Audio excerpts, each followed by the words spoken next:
Good morning, everybody. I see my title has already caused some issue.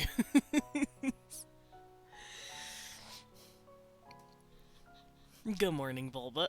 Yeah, I was doing that. Hey, hey, girl, what's your zodiac sign? That kind of shit. Well, my cat just ran across the room. Hello, Himiko. How are ya? Cat. My kibby is being a facetious little boy. Meow.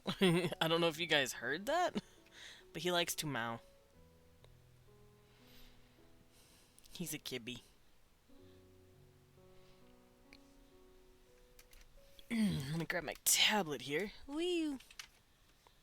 Because today we are world building because it is Wednesday. It's Wednesday. It's Wednesday. Music. There you go. Kick in, please.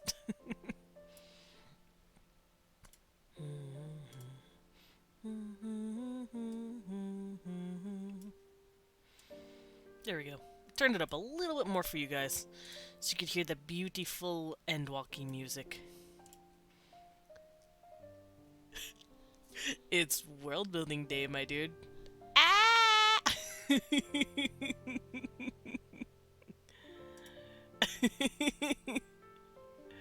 That guy's a fucking classic.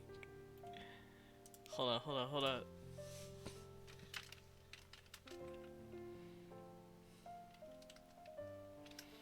Can I spell Wednesday? I don't know.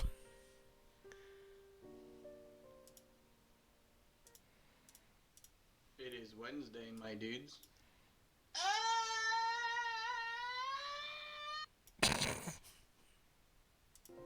Me when it's World Building Wednesday.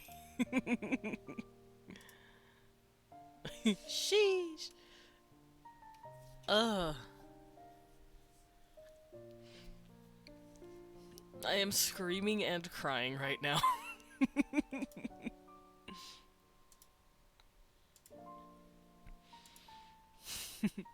Oh, Clip Studio. What are you doing to me? Hello? But yeah, I think that's enough gallivanting around. I can start up my stuff here. And specifically, we're going to be doing more face signs, specifically like mask signs, because last week we did that, but it was more of a universal thing, kind of like palm reading or a zodiac sign.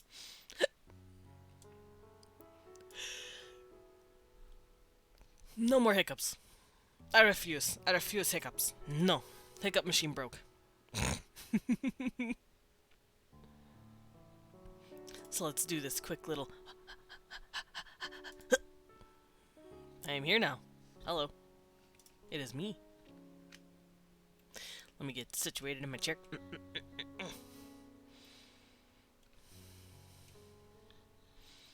Make sure I can frame you guys with my ears. Boop. Split butt. Boinga, boinga, boinga. I just love my ear swishy. Boot, boot,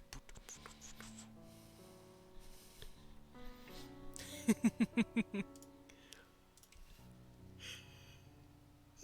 Oh, start off early, I see. Alright. Let's pull this up. Nope, not this. Something else. Not this either. You can't see what I'm doing because it's on another screen, because I don't want anything to break TOS in my folders, but listen. What I save on my off time is my business.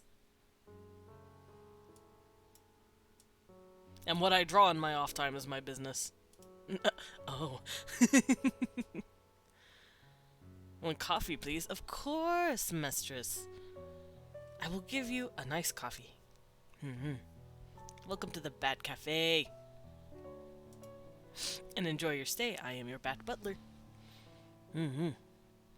Don't give me those eyes, Himiko. Every artist has drawn something like that. We're not all completely say-so.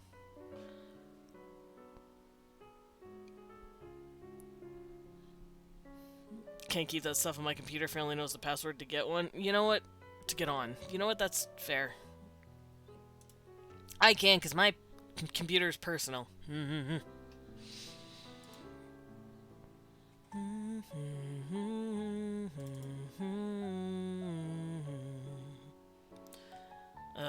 Where is it? If it would load.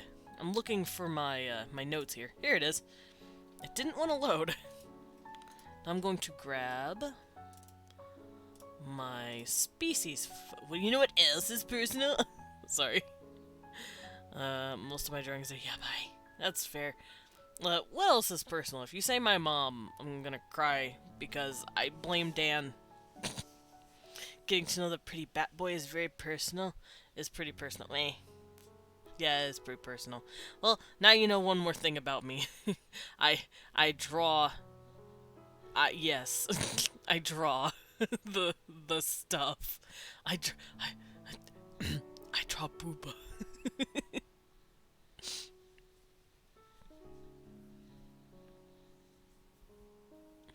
Secrets revealed. He does draw the Booba? More like you draw people in. Alright. Yeah. Well, I mean, I do have a Fur Affinity account. But you will never find it unless you know my alternative name. Or you're someone close enough to me. Booba? Yeah, I actually, before I started taking commissions from all you lovely people, I actually drew a lot of furry prawns. Because it pays well. It's not something I'm personally into, but it get the money. Do not say furry. I'm not gonna hide it. I've drawn furries. I've been commissioned by mostly furries my whole life. I got started commissioning by a furry, so...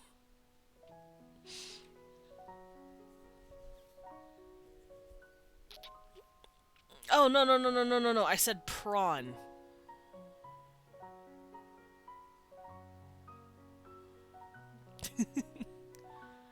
said prawn.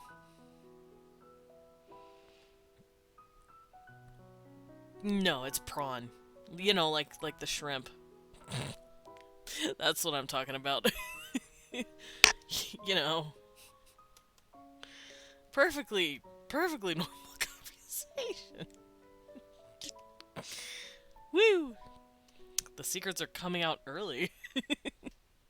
But no, I'm not gonna necessarily hide that. I've drawn stuff to get by.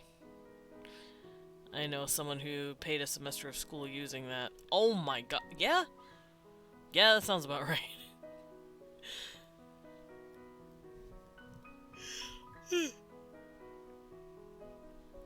They do be coming in handy though. If we ever need the money, they do come in handy to draw that kind of stuff. Anyway, but we're not talking about that. We're here to draw other stuff. Stuff that's not breaking TOS. Suspiciously wealthy furries are the backbone of the economy, specifically the art economy.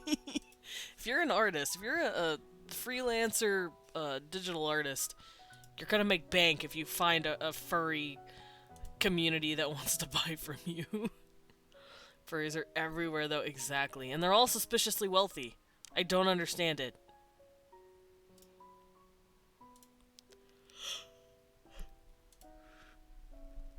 Sorry, I'm still waking up. But yeah, I don't understand it, but that's okay. We don't have to understand it to, like, accept it. I just accept it as how it is, and I do what I have to. That's just how it be sometimes.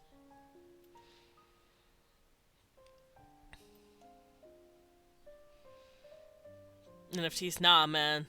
The real get quit scheme is furry commissions. True. I mean, you're right.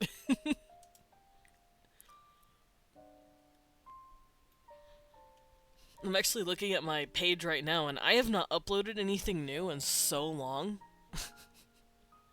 I probably should. But then people might find it. Because they'll be like, oh, I know that art. That's Desmond's art. Maybe biased, but canine furs are the only ones I like. Not gonna lie, I want to better my art skills for myself. That's fair, but the chance of furry commissions, true. Like, I could actually show you something I did. It's not bad, I promise. Oh, and I did draw this one. That's very cute. Here, I'll show you this. I'm actually very proud of this. This was a long time ago, though. This was like, I don't know, half a year ago now? 7 months now, apparently. Let's do this. Look at him. Look at this cool guy. I drew this dude. It was a commission. Look at him. He's a boy. Yeah.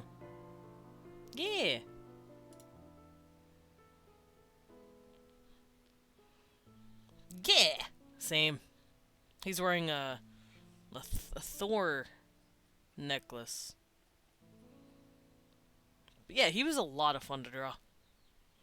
Very hill taker. Yeah, yeah.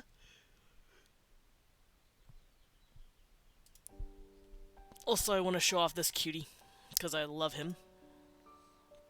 I've never had a furry character before, but this was one that I tried to make. I made a cute little Jagoth panda boy, like a little red panda, but purple, because he's cute.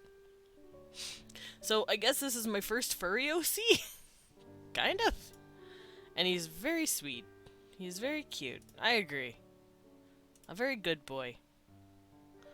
Furries aren't for me, but I was told I'd be a deer. Oh, I wonder what I'd be.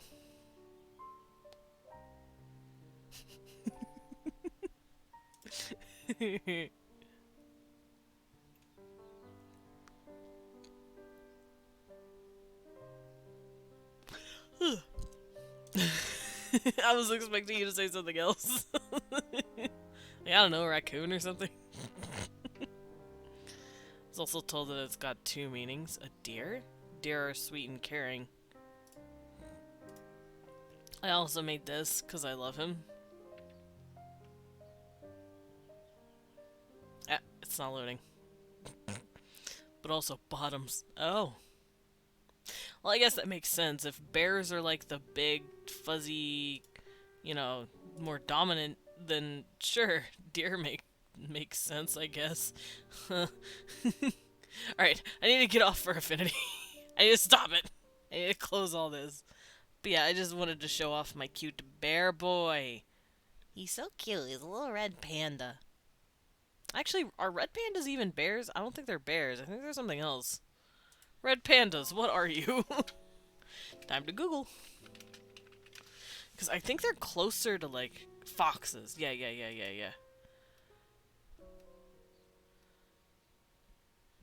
Oh, hiccup. Oh, they're called pandas because they eat bamboo as well.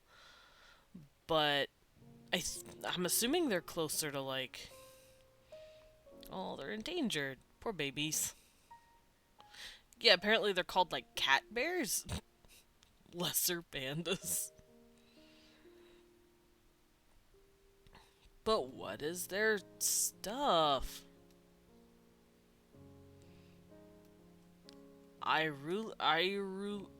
Ilurus fulgens.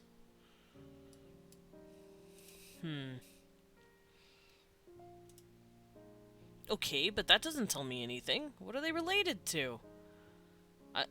Are they just their own thing?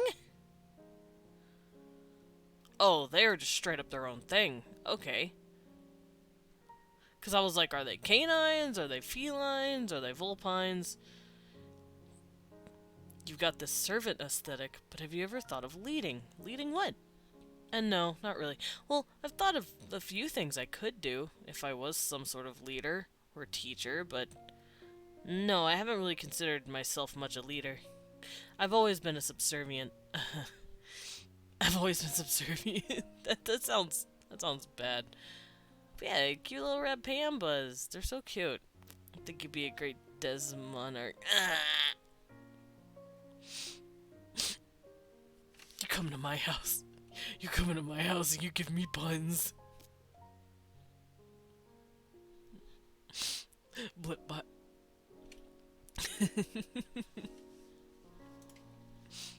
You come into my house. Come to my cafe. Say this in front of my teapot.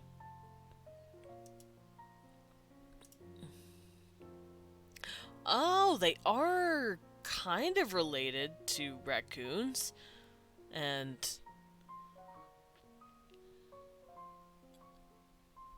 in front of my tea set. But yeah, apparently they are kind of related to, like, skunks. But their closer relatives are raccoons and weasels. Yeah, I figured they were like raccoons. They look like raccoons. They're really cute, though. And I like them. Pet, pet, pet. Pata, pata, pata. But yeah, back on topic. Now that I've wasted a good 30 minutes on red pandas.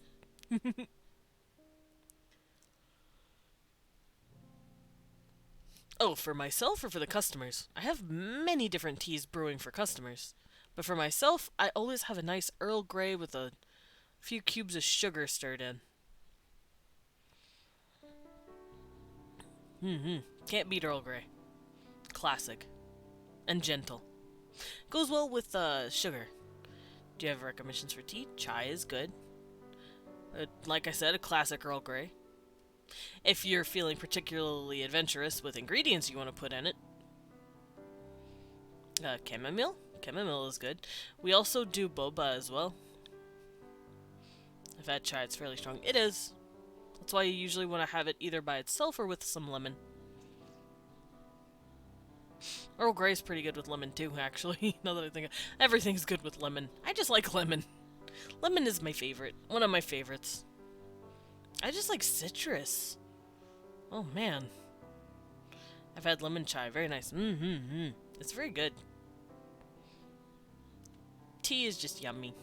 Yummy. Alright, let me remember here what we were doing last week. Because my brain...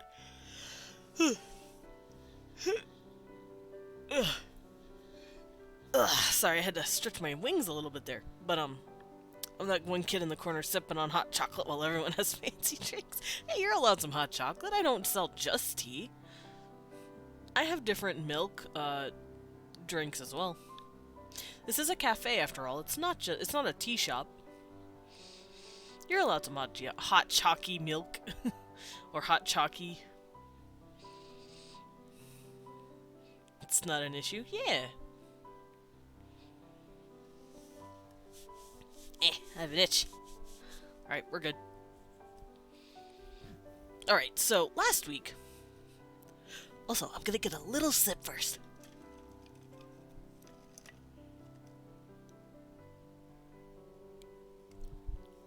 Just give me a cup of hot water to intimidate the other patrons.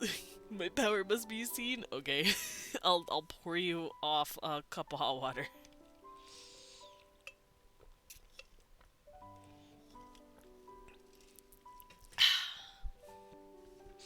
Aw, the little sippy! Himiko, that's so cute.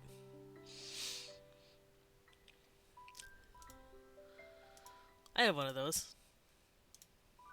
Not a sippy, but it's my little tea sip. I like my little tea sip. Okay. Sippies. All the sippies. Oh my god. Heba's going in. Oh, the Hora sip. Yep. Oh, the Kibby sip.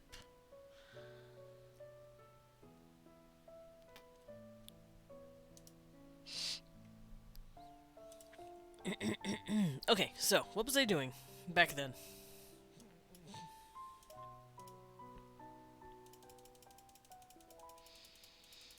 I need to make this smaller first. There we go.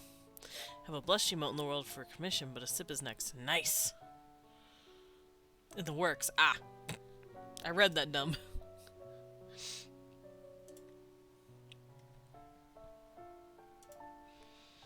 Alrighty, so...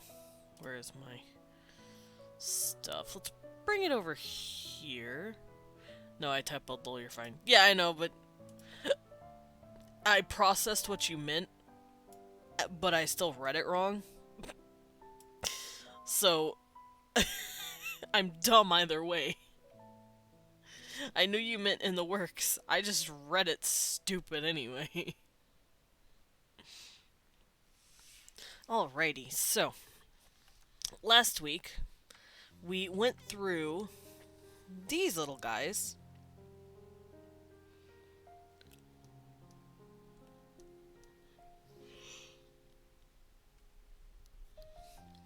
Brain empty, no thoughts. Nice. Yeah, it auto-mods sometimes. I don't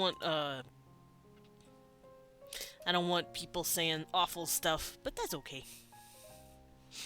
I trust you guys.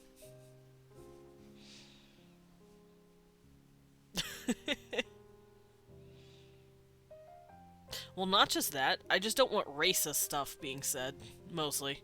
But the auto mod likes to, not discriminate, really. Even though I don't mind the word thought. Actually, let's see if I can't fix that a little bit. Had to deal with someone doing that on a stream yesterday. Yeah, I don't want to deal with that. I do not want that on my... anything.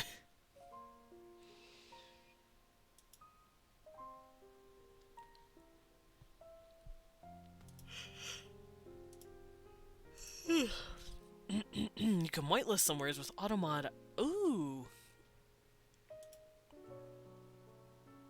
Thought is okay. Okay.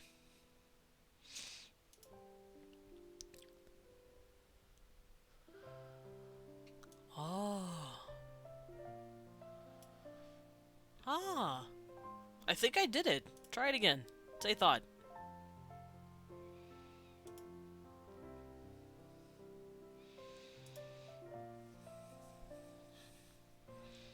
Yay! It works. Okay, cool. Yeah, let's go!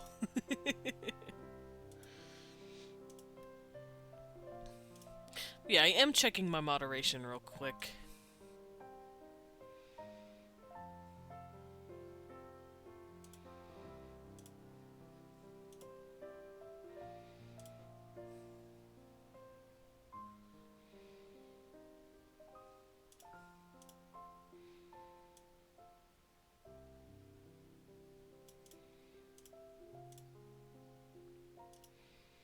I think I did it. I think I fixed it a bit. Swearing, no filter. That's just how I like it. I'm finally free to talk about thoughts. Alrighty. But yeah, last week we went over my little boys here. And I did some facial structuring, as you can see. We designed specific regions of the underlings' faces, because as you can see here, they have these different markings. And these markings are just what they get over time as they age, just like how we get spotting and stretch marks and all the freckles, all these lovely little marks on our skin to tell a story. They get those as well in little black patches. But the patches have become so complex and crazy that they've started having a sort of system around it, kind of like how we have like palm reading, as I stated earlier. So if they look at someone's face and they see that they have a certain length of lines across their like eyes, gotta make a short trip, then do some work. Take care, Desmond. Artwork pretty as always. Oh, thank you, and thank you for stopping by and hanging out with me for a bit. And have a good trip, and good luck on work. Now we're gonna get back into the meat of this after talking about thoughts for 30 minutes.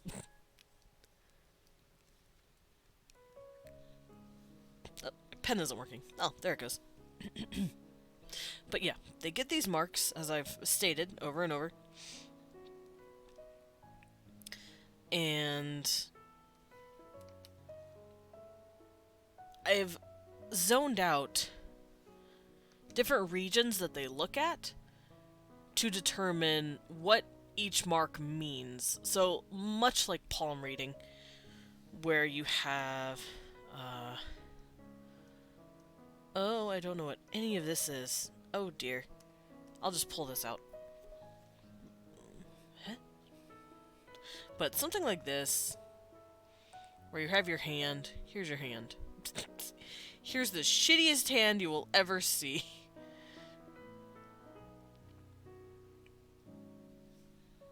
They have stuff like this. Here's a line. Here's a line. And then here's a line. And then they look at these lines and they go, that's your marriage line or whatever. That's your love line. That's your health line. They kind of do that with your face. But instead of predicting the future, kind of like how we like to have fun with our palms and predict futures and stuff like that, it's like, oh, your hand has 3 little squiggles here for some reason.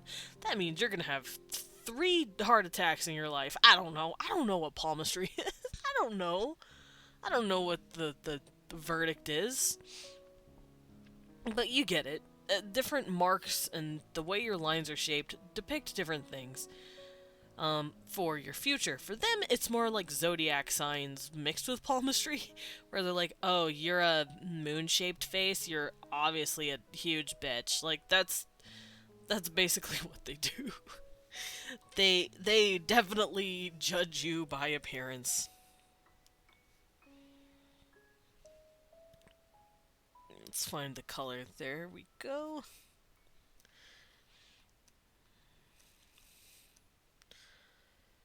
What is all this? Oh, it's their hair. Oh, it's this. Oh, okay. I know what I'm doing. I was trying to figure out what I was changing. But yeah, and yesterday we filled out quite a bit of the spots there. I haven't done the forehead yet because the forehead's it's not going to be as complex as the others. I wanted to get the rest out of the way first. And the ears aren't going to mean anything because the ears and the neck, they just have markings. It's mainly the face that they focus on, specifically these 5 regions here. They focus on this part of the head, the forehead, as well as the nose bridge. They consider the nose bridge part of the forehead because the nose bridge is actually pretty wide and it melds with the forehead like this. Like, here's their head, and then here's their mouth. Like, their nose bridge and their forehead have, like, literally almost no... Oh, have a good lurk, Himiko. But the nose bridge and the forehead have nothing. So do I. I have a new little lady face hanging out with me. Let me frame your name with my ears. There she is. How you doing, lady face?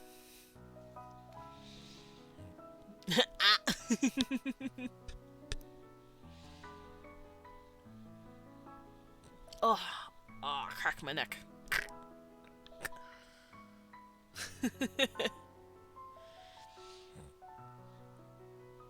But yeah, they focus on the forehead plus nose because they consider that one piece of the body. Crunchy bat. Doing good, just preparing for mischief. What kind of mischief? Ooh. And then they also focus on the upper eyelid, which they consider part of this side of the head. As weird as that sounds. It's just what they consider part of the eyelid. And then they do the cheek, which is also the under eyelid. It's all in here. And then they worry about the upper part of the mouth, which has to do with anything under the nose. You know how Medic and others are pushing for con plushes? Yes, I do. I also want a con plushie. I will put it on my shelf of plushies. Might be drawing Medic hunting a con plush. Aww, that's cute. God, I want a con plushie. I want one so bad. I don't think he understands how much I will pay for a con plush. Probably not anything too big because my shelf is getting full, but I absolutely love plushes.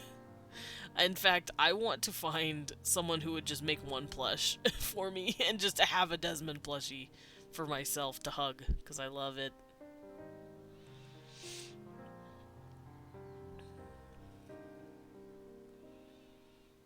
I need more plushes. Agreed, Himiko. There's never enough space for plushies. Agreed. Always need all the plushies. Yeah, I have a lot of plushies. I have a Poro from League of Legends. Like, I'm looking at my shelf where they all are. They're all hanging up here. I have a Poro from League of Legends. He's wearing my little hat that I used to wear in high school, of all things, because I found it. I have a purple Amogus guy. I have a little purple crewmate hanging out. He's very small, and he's sitting in between the Poro and a little plushy Plague Doctor. I have a Plague Doctor plushie. He's cute, and he's holding a little lantern. And then I have 2 bat plushies. One that someone actually... I have a Jacksepticeye and Eevee, and that's it. Aw, Himiko. Well, we gotta get you more plushies. That's all there is to it. But yeah, I have 2 bats. One that was bigger and actually sent to me through Throne. It was very sweet. And then I have a small blue bat that someone gave me for Christmas. It was very sweet. I cried when I saw it. I hugged him and I literally started tearing up because it was so cute. And then I have Lavender Town. I don't know if you guys know who Lavender Town is. She's a little pink-haired cutie. And she's an artist on YouTube. And her style is very cute. It's like creepy cute. It's really nice. And she had plushies selling for a limited time. And I was like, I need it. And I got it. Downsized when I had to move, but I have a pink Big Yoshi, 2 alpacas, a seal dressed as a walrus, nice, Gatomon, nice, 2 tentacle kitties, and a few minis, nice. I want a tentacle kitty. Oh, I want a Cthulhu plushie one day. That'd be so cute. Those aren't the only plushies I have, though. I do have more, but they can't fit the shelf right now. I'm gonna have to make more shelves. More shelves. That means I'm gonna have to move my Pokemon poster. I don't know where I'm gonna put it. I'll figure it out. I'm running out of wall space. I have too much shit. Because, Leon and I, of course, we share a room. Pink Tentacle Kitty is scented, too, like cotton candy. Woo! Cotton candy kibby! That sounds yummy. But yeah, Leon and I, we of course share a room. And half the room is decorated with his stuff that he likes, and half the room is decorated with my stuff. And it's kind of like divided half and half between our computers, almost. And on my side, I have my shelf with my plushies, my art books, a few posters, like Pokemon, mostly Pokemon. The scandal! You share a room? What impropriety is this? Two grown men of consenting age who are married sharing a room? Yeah, his room has, his side of the room has, card stuff. Like, Yu-Gi-Oh! And, oh, and Castlevania stuff, too. I think I'm just gonna fill my throne with plushes. Do it. Do it. Oh yeah, I have candles, too. I have a few candles hanging out. Because I like to keep them open sometimes. I don't like them, really. But I just like the way they smell. What else?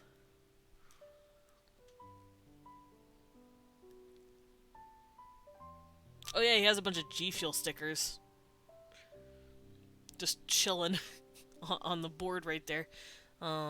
Let's see. Yeah, I have my posters. I have my yokai watch. I'm gonna look behind me. Oh yeah, and on my side of the wall, behind me, is a replica of the Master Sword. It's like a black version. And it's really pretty. My brain fries if I even think of putting non-stream stuff on Throne. Yeah, I just kind of throw stuff up there because I'm like, oh, this is cute. And more often than not, people like sending me that stuff, and it's really sweet and really humbling, actually. I think I've cried more in the past 3 months from how sweet everyone's been than I have in like 5 years. Everyone's been so nice. I can't cry again. No. Overly emotional bad hours are over. I need to draw, damn it. I'm not here to make you fucking sappy. What's the word? Monologue here. Over. Are they?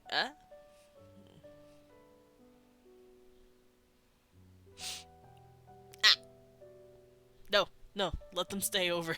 I don't want to be sappy anymore. I don't want to cry. I've cried enough at how sweet everyone is. So is Leon. Leon's cried a lot too.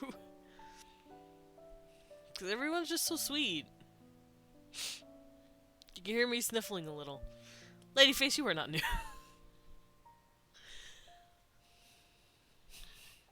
Ma'am.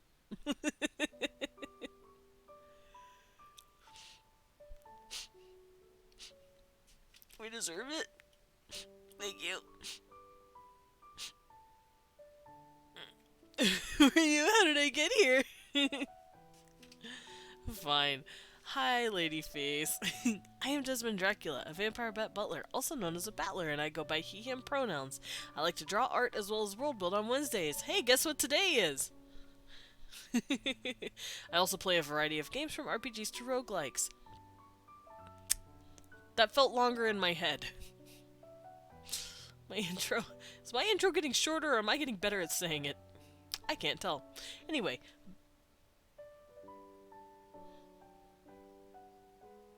Hold up. I hear something. And I don't like what I'm hearing. On Wednesday, we wear pink. Hold on.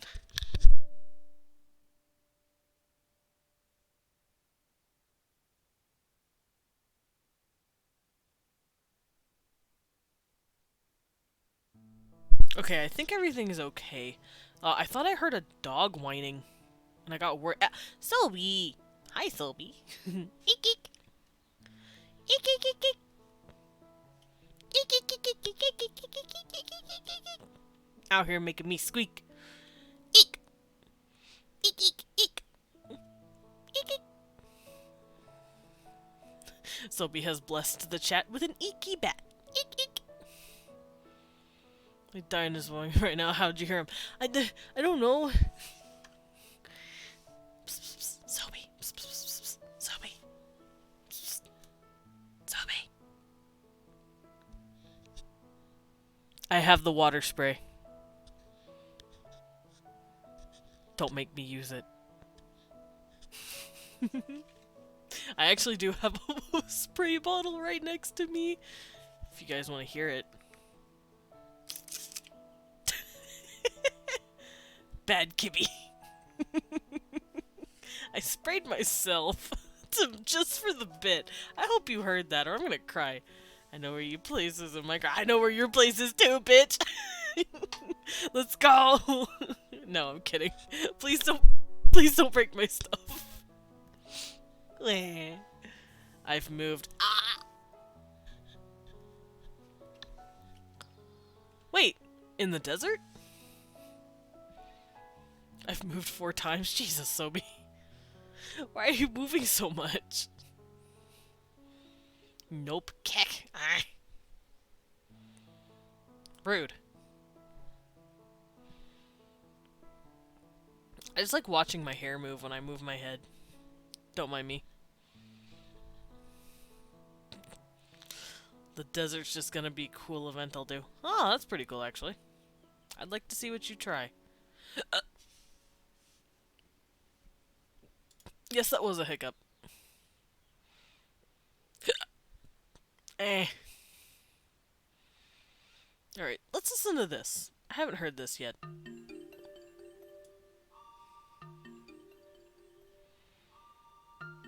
Music. Human music. What'd you try to say, Ladyface?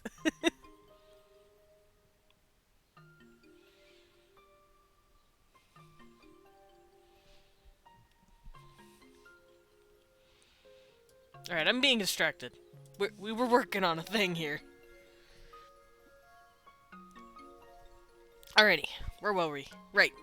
Zodiac signs with palmistry. You see symbols on people's faces in this race, and they go, oh, this is what this means for you. We do forehead, upper eye, cheek, upper lip, and lower lip / chin. These are the 5 spots that they... This music is really distracting. I'm just gonna go back to this one. Oh wait, hold up, what was that? In a cozy room. Oh.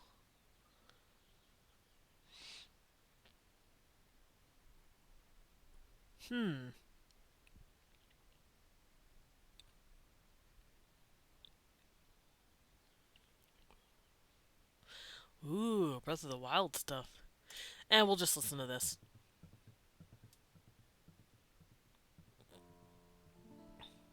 Because I don't want to distract myself too much.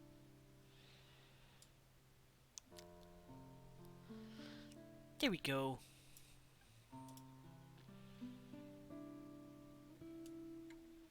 It's 2 dudes playing the guitar.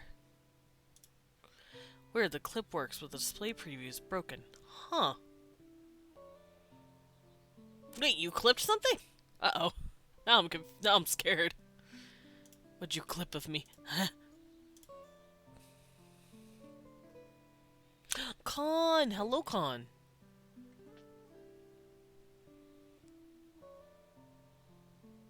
That is weird. It doesn't say you've clipped anything on my end, which is awfully weird. Oh.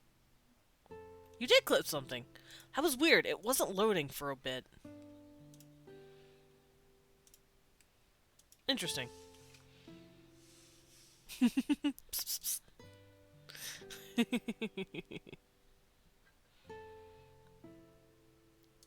Lee, beans. Well, it's been a stream. I haven't gotten much done, but you know what? We're having fun here.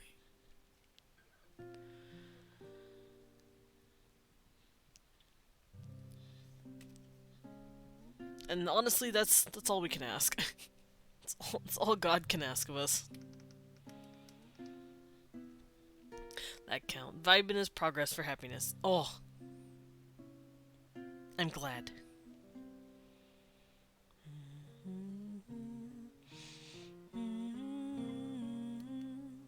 Let's see. Let me copy this. I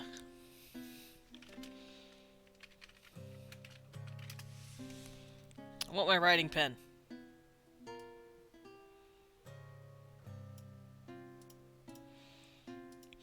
That way my fill pen and my writing pen can be two different pens. Because I keep messing up. Alrighty, so, yeah. We identified the eyelid meanings, which has to do with how fortunate or lucky you are, as well as in personality, such as, it has to do with house success and wealth, as well as your business and ambition, as well as how charming you can be, and how stable you are. Also have a very good lurk, lady face. I'm gonna go to work on my mischief. Oh, yes. Go work on the mischief. I'm excited to see it later.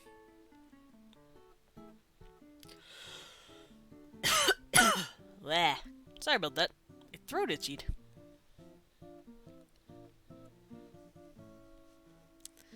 But yeah, eyelids up here is all about fortune and stability and luck and your business acumen, stuff that has to do with the wealth of the person and the wealth of the family house. And we went over each line and what they could mean or what represent. Let me zoom in a little bit so we can read this better. There we go. Oh, I have a hair on my tablet. It was not mine. I think it was Kibby's. Oh, it was a kitty whisker. Oh, he shedded a whisker, I see. Where is he? He's off making mischief somewhere, I think.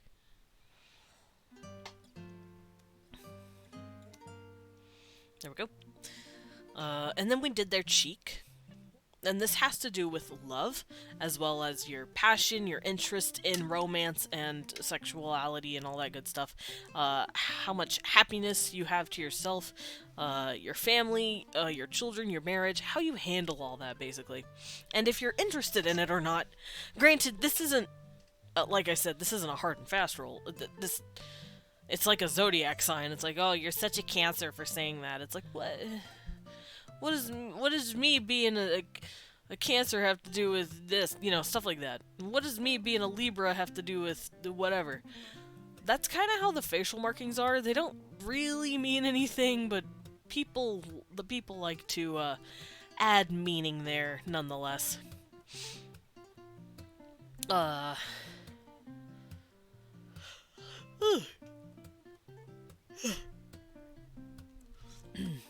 But as you can see here, it shows people, hey, this is what these symbols mean. And in this spot, hello, smelly man. I feel mean saying that. How you doing? Welcome back to the Bat Cafe. How are you doing today?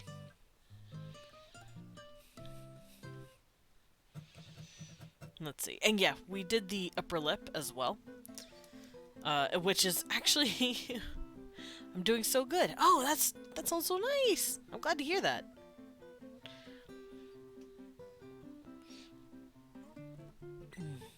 Is there any particular reason? Or is it just a really good day?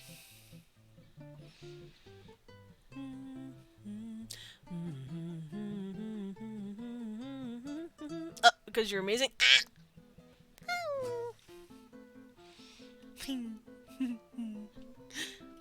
Thank you. That's so sweet.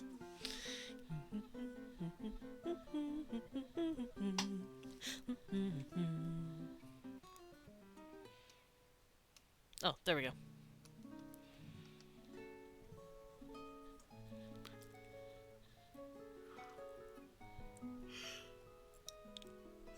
Okay, final yawn. I gotta wake myself up. Also, I have to yawn. I have to do my yawn counter. No one's been counting it. Because I'm a brat. I've done it. I've yawned like 3 times. I'm not gonna even pretend I didn't. I have to rat myself out there. As much as I don't want to. Eh. Oh yeah, we never did the chin. That's right, we finished the upper lid, and now we have to do the chin and the forehead. Forehead's not gonna have a whole lot to it, because I think the forehead and the nose is... they probably don't have a whole lot of variation in markings because of the way that we grow as people and as they grow as people. So, chin. Oh, I should probably do this.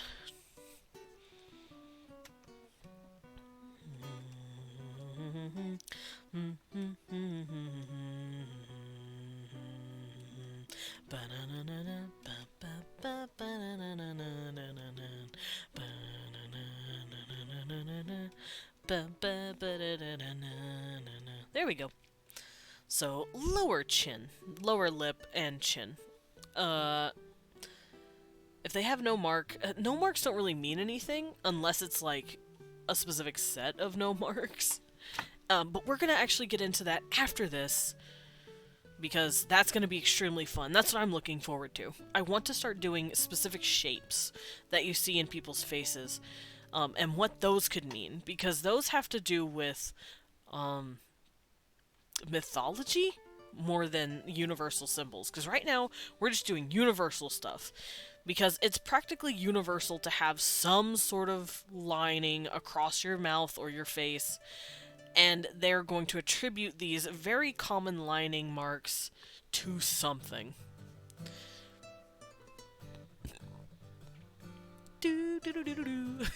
Sorry. Alright, so if it goes down the middle of the lip, let's go middle.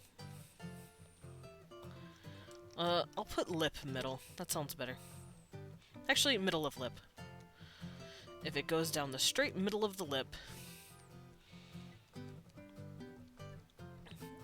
it can also go from the corners of the lip, because see, here's the mouth. The markings can do this. They can go down the lip, such as this, and then they can go down the lip over here. And this is probably considered the middle, this is probably considered the corner. They probably don't have a spot for this designated. They wouldn't... there's too little a room, because their mouths are pretty small.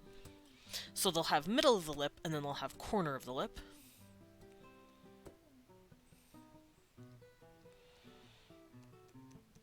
Corner of lip. And then they'll have breaks. Oh, right. Breaks, phrase, and waves. So breaks are when lines do this. When there's a snap in between them here. Phrase are when the lines do this. When they fray on the ends. And waves are when the lines start to shudder a bit. So they all mean different things, as well as length.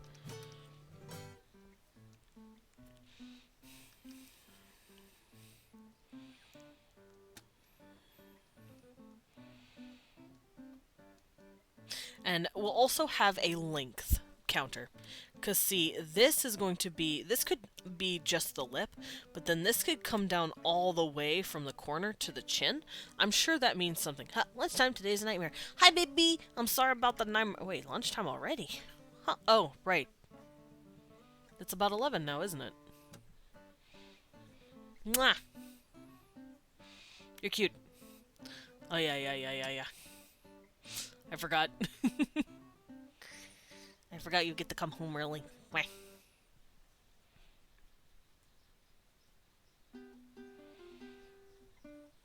Don't mind me, just listening to Zelda music.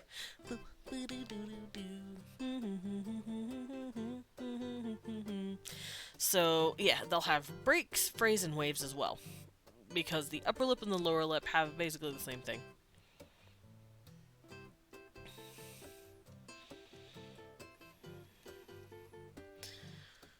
Phrase. I can't write, but that's okay. Waves. Waves typically mean that you're unresolved about something. So health. If you have waves in your bottom jaw, for instance, like this. let's say you have corner lips, comes down across your mouth, and then it kind of waves out like that. They probably consider that like you're unhealthy almost, because your health is wavering.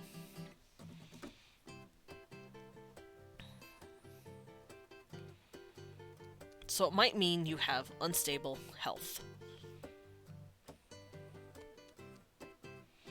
And then phrase would just be if it splits off like this. That has to do with variation and multiplication. So it might mean, in a health sense,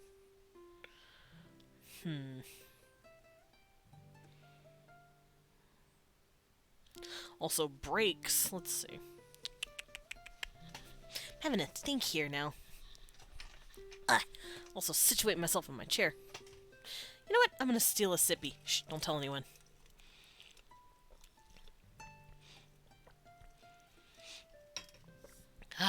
Water.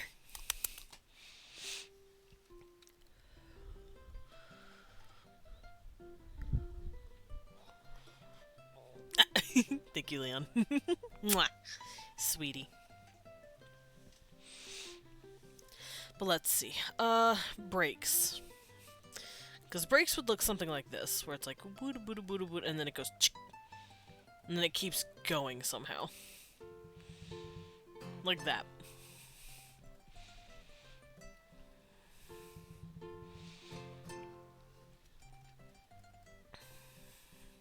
They might also have some universal understandings as well for each spot, like a boldness, no matter where, it just means there's going to be more of it, or it's more prominent. So a line like this across the eye is going to be a lot more different than a line like this. It's going to be a lot more prominent for whoever they are. Stuff like that. But let's see. No marks mean really nothing in this sense. If it's down the middle of the lip,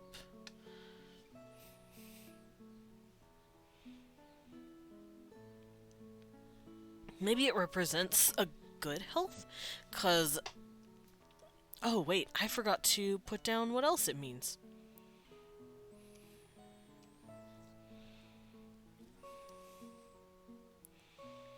Health could also mean just your life in general, how your outlook on life, maybe.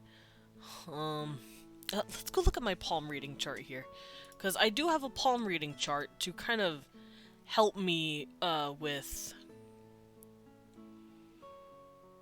inspiration, I suppose is the word.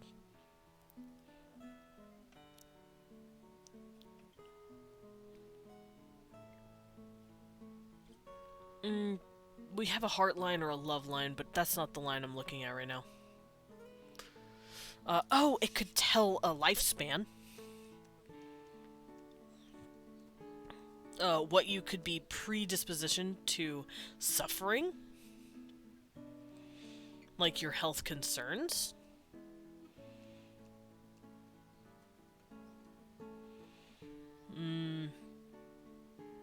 So, kind of like how in ancient times, plumper women were considered like more healthy because they had more fat distribution for babies, I guess. That's how they could tell people were more healthy back then, quote unquote.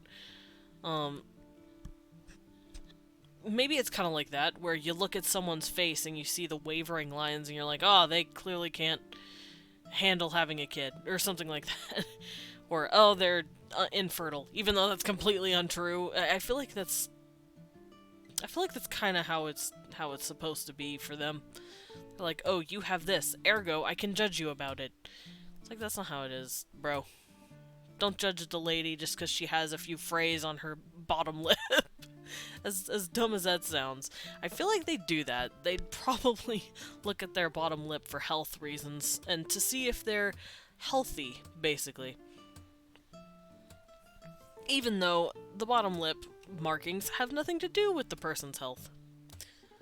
But in fact, it might actually inspire them to make certain decisions to keep themselves healthy in regards to what their mark says.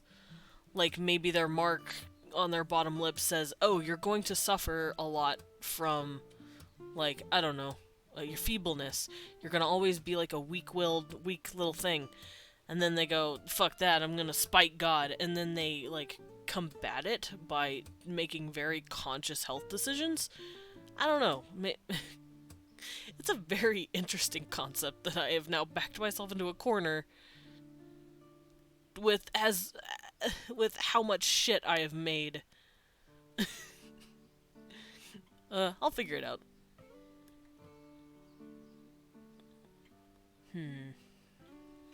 I'll write down feebleness too.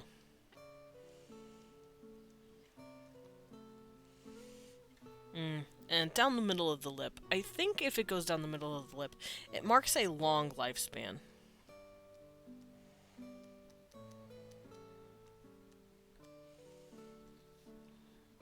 If it has phrase, it might mean you could be a bit feeble.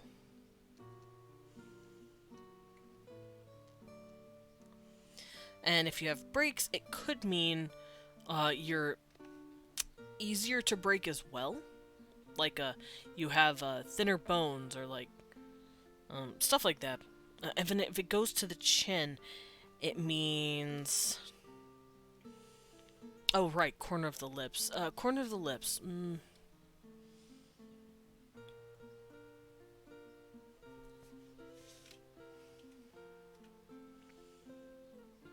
Dan. I will fight you. Don't make me get the newspaper. Hi, Dan. I am Desmond Dracula, and I am a vampire bat butler. I also go by... Wait, I fucked that up. Hi, New, I'm Leon. Hi, New, I'm Dad. But yeah, I am Desmond Dracula, vampire bat butler, also known as the Battler, and I go by he, him pronouns. I like to draw art as well as Worldbuilder on Wednesdays. I also play a variety of games for RPGs and roguelikes. That's all you're getting.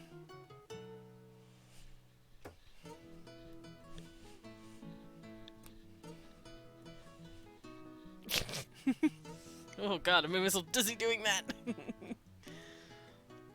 But let's see. Middle of the lip will mean a longer lifespan, and if either of the lines goes to the chin, it just means it's more likely to come true.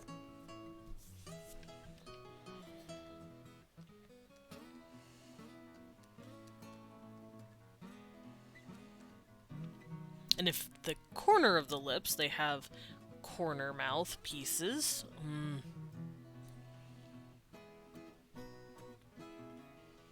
It probably means they're sturdy and they're founded.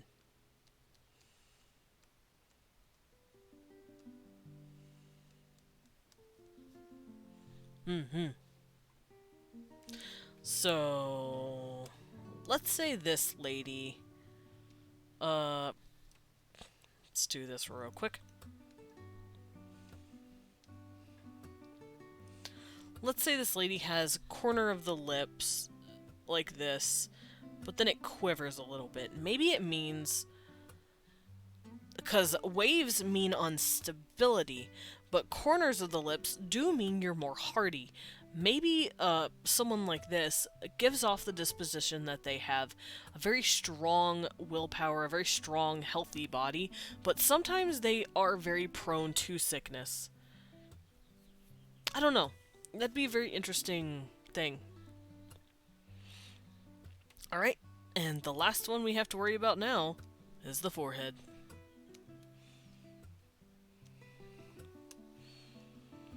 Because I haven't worked on the forehead yet.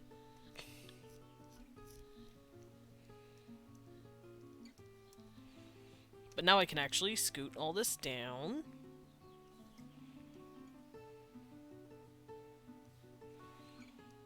Like so.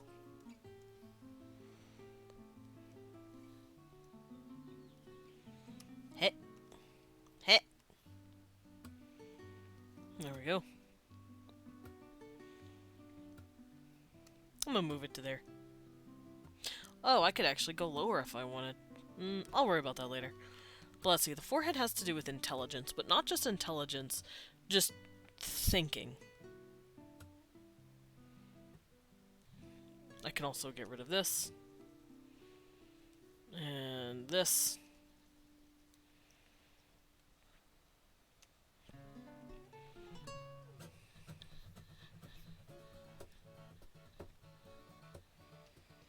Oh.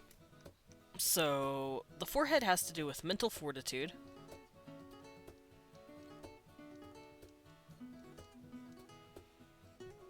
As well as acumen. Your logic. How logical you can be.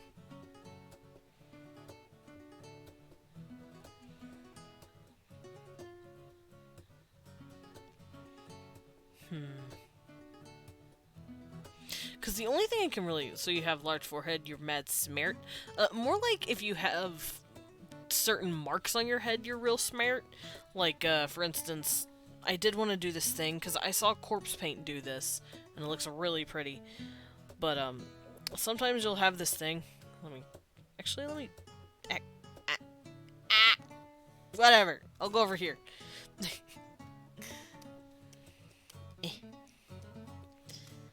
Yeah, sometimes you'll have this thing on corpse paint, especially, where the paint does this. And it looks really cool, and then it has, like, this or whatever. But in the sense of my people, this is part of the forehead, and this is part of the eyelid. But the forehead and the eyelid markings connect, so... For them, it would mean, oh, your intelligence is literally connected to your business acumen. So you're going to make you're very smart when it comes to business decisions and wealth management. That's what that means, for them at least. It doesn't necessarily mean you're smart, it just has to do with what you can do for your smarts.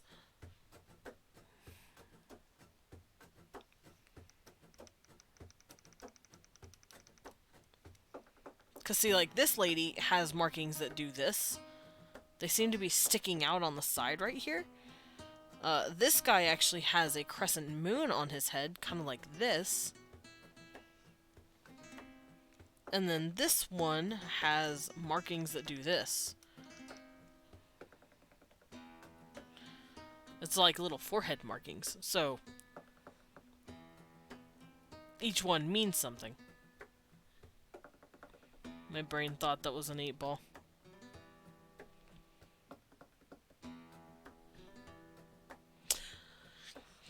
Let's pet you gentle. We're gonna pet you gentle, Dan. Don't worry.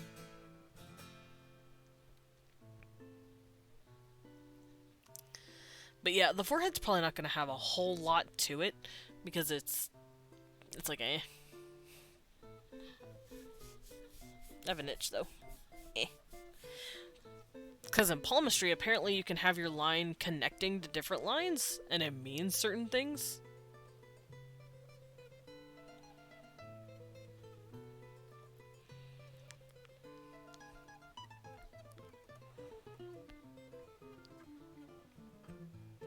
I'm trying to find those lines real quick. Oh, there it is. The money line can actually cross through...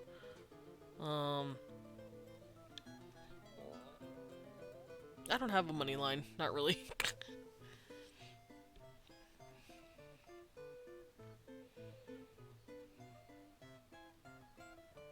Yeah, let's look at the headline. Oh, it can also have to do with creativity. So, if the marks are just simple lines, a line is a long, narrow marker band. Thank you, Dan. I didn't know that.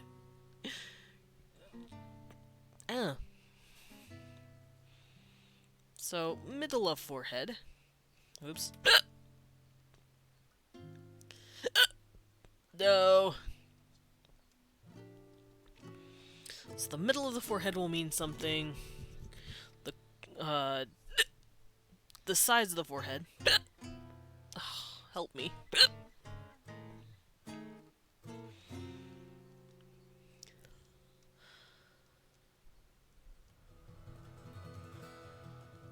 There we go. So I think the middle of the forehead means you take things head on. You take things straight on.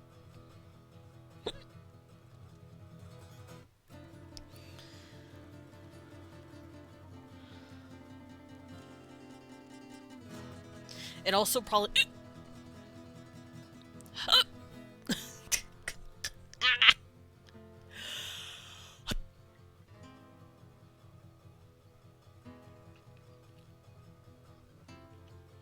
I'm good, I just have hiccups. Okay, I think... They're not gone. Whatever. Someone gave the bat the hiccups.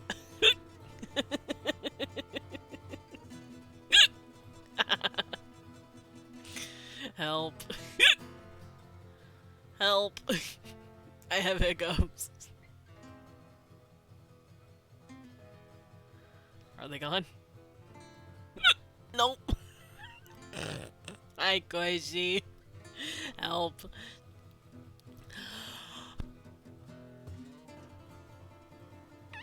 Oh, that might help.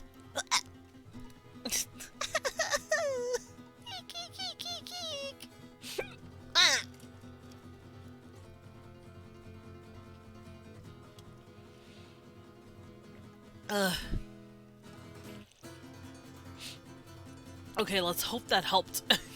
Cause I want no more. No more. Help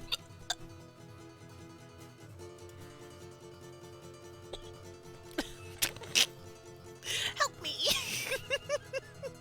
Help me. Oh,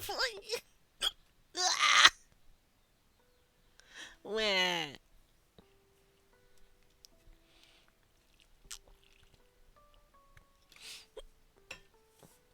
I hiccuped mid-swallow. That sucked. No. I don't want this. Help me. Please. You guys are gonna watch me die on stream, I see. Okay, we were talking fun before I sent my greeting message. Maybe I truly have powers. Biguina-chan, did you curse? Did you curse me with these hiccups?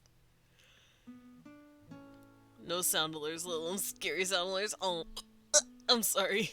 I actually have no idea what sound alerts I'd want yet. Ugh. Oh, I know I want one. One or two. But if you guys want sound alerts, let me know which ones you'd like to hear. I sent my usual nemesis greeting message. True.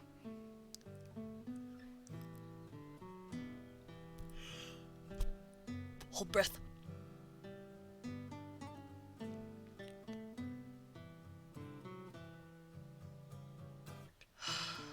Okay, let's hope that helped. It sounded like eek eek eek eek eek. Oh, a little bat eeking? That'd be really cute.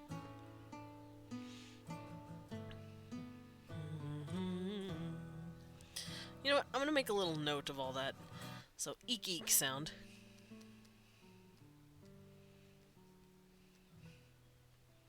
I also want to do Sneeder.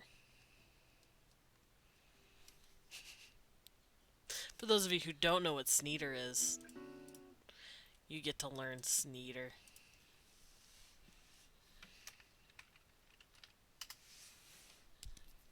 Sound alert. Hi, Blue!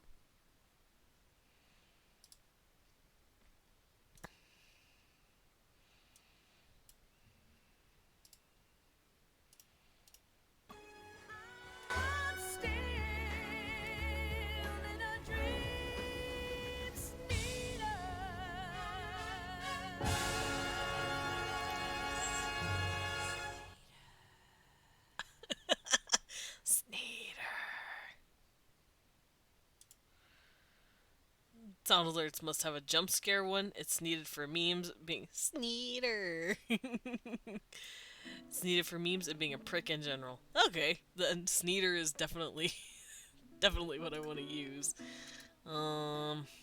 Maybe an eek eek eek. Maybe a sound clip of a bat eeking.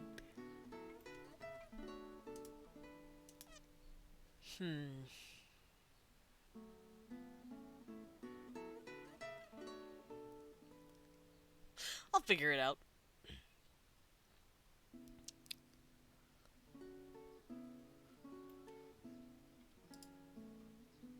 But for now, I'm just gonna move everything over here.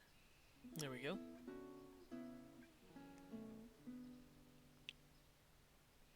Ooh.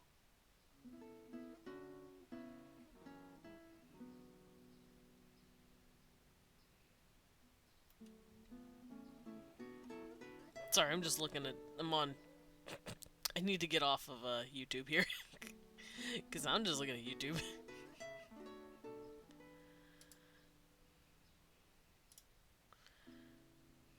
Ah.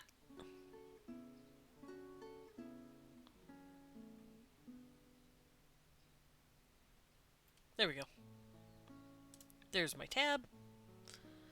Do you work tired? Babe's gonna head back to work. Okay, sweetheart. Mwah. Love you. Have a good work. Have a good rest of your, the rest of, like, 2 hours. Or 1 hour? 1 hour and a half? I don't know.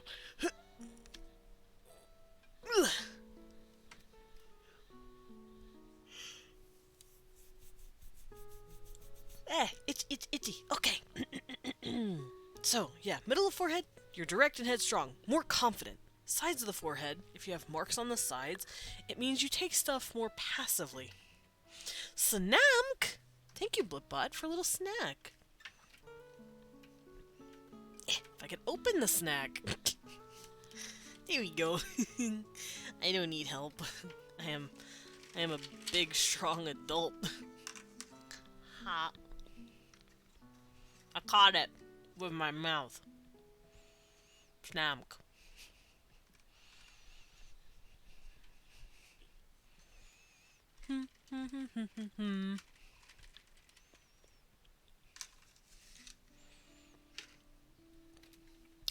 Thank you. That was nummy.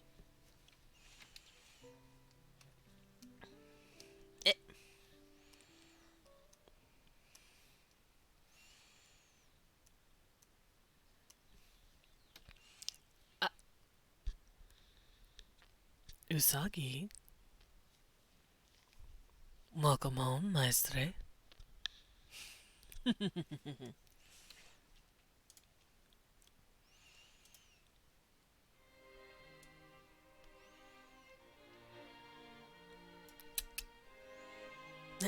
How about you numb on some bitches? Dan. True. And Dan, guess what? Guess what?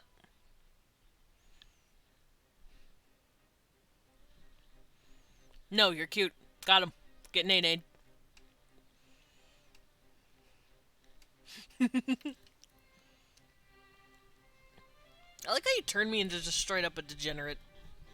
Like, yeah, I'm here. I am now here, Two Goblin.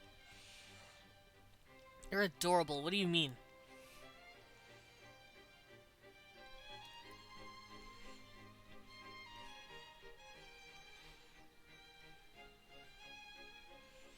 Get nay-nayed. You've done them in a key or I'll bite your ankles. They will. I've seen Usagi bite several ankles. Also, hi, Deep. What's wrong?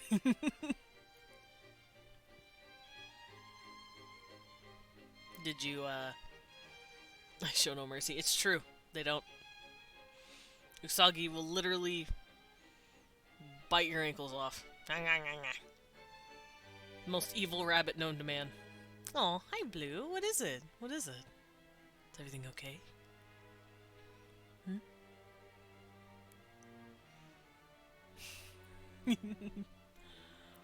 You're precious. You're all precious.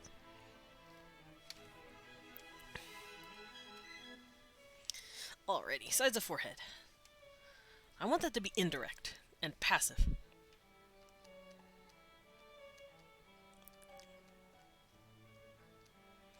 But it also could mean that you're better at not clashing with motherfuckers, while the middle of the forehead... No, you... Ah. Blue. Blue.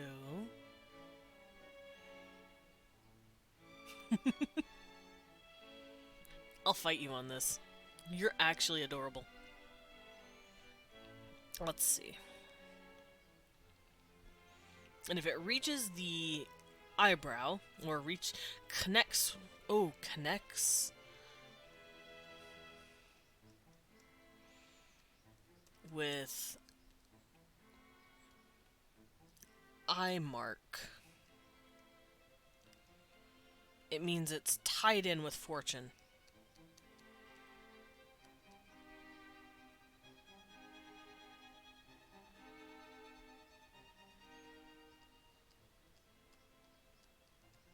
Means it's tied with your fortune and you're ambitious. So are you. Oh, thank you. Thank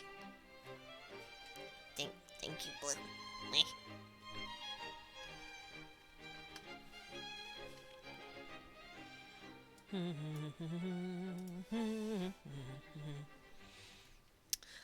Let's see. So yeah, if it, let's see, if it frays or splits.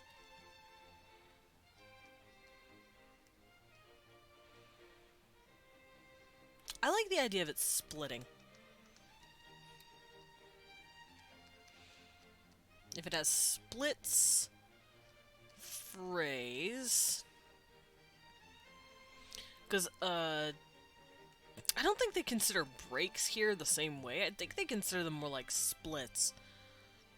And then fraying would be different.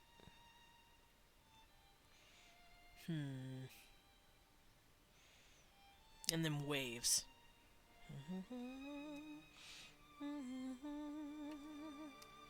I need to scoot this down a bit more, though. There we go. So splits, frays, waves, spots, maybe. So if it splits, it could mean that you have creativity. Creativity goes into how you think. You're more creative. Creativity is handled. If it frays, it means maybe you're indecisive. Because your intelligence is going through so many paths at once, you're like, I don't know what I want to do. So it might make you seem indecisive. Waves, it might make you seem like you will easily back down. Your handwriting is nice. Oh, thank you. It's actually kind of chicken scratch, I'm not gonna lie to you.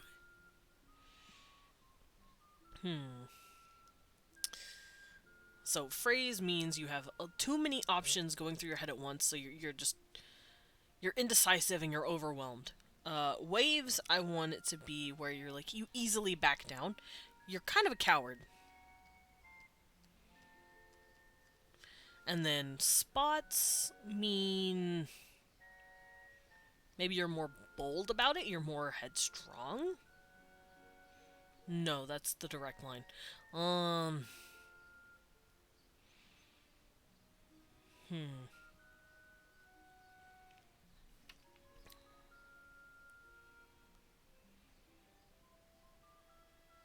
Maybe it means you are brash in decision making?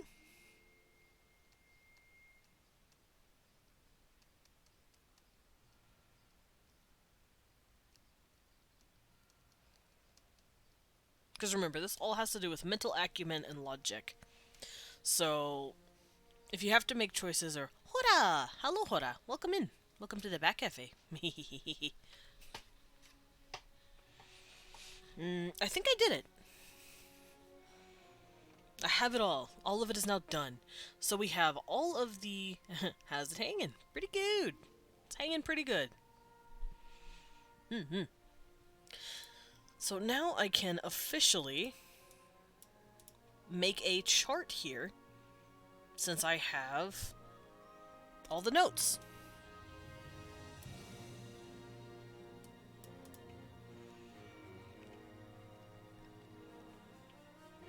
So I'm going to start with the upper eyelid, just like I did with the regular chart. Your model looks... How's it hanging? Your model looks super neat. Well, thank you. Wait, me? Or blue? Huh? The music's getting way too epic for me. Oh, both. Huh. Thank you. I'm glad you like my model. It's 3D. And my ears are wiggly.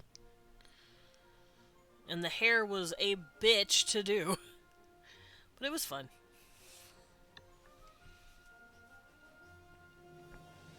Nar, I'm into 2D. Oh, that was just a full reference picture. That wasn't an actual like PNG model. It was just an art piece.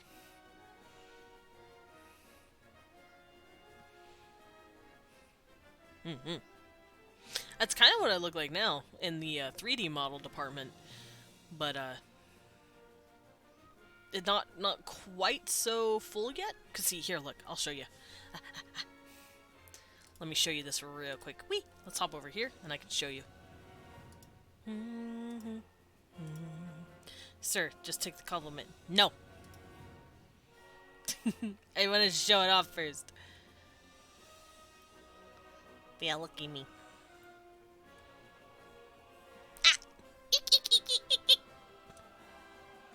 Yeah, I based it a lot off of the way I did this. Because that's how I see myself. But I'm glad you liked it. Boop. Wait. Also, I wasn't sure if you'd seen my model's full appearance yet. Because I have showed it off a few times, but I'm a big fan of viewing your work. Thank you. Yeah. Brushy. I was there when you debuted it. Oh, right. Sorry. I was kind of overwhelmed that day. Wah. I don't know who's seen it all and who hasn't yet. Wah. But I'm glad you liked the piece. It was very fun to draw. I wanted to put myself next to Leon and see how we looked. I'm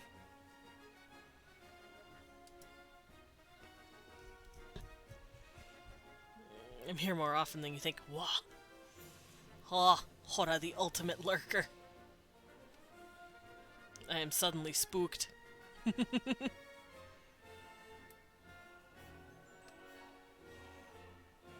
I lurk pretty much every day. Aw. That's actually really sweet of you. So you get to hear me ramble on and go into madness because Dan drives me crazy and my chat drives me crazy in the best way, of course. It's only natural. You're me baddie friend. Oh. Eek, eek, eek. Eek, eek. Bat eek eeking. Bat friend eek eek.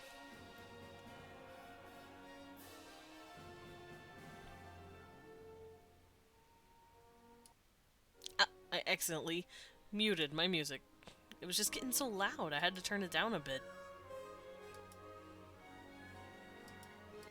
Because I am listening to the orchestrated Legend of Zelda soundtrack.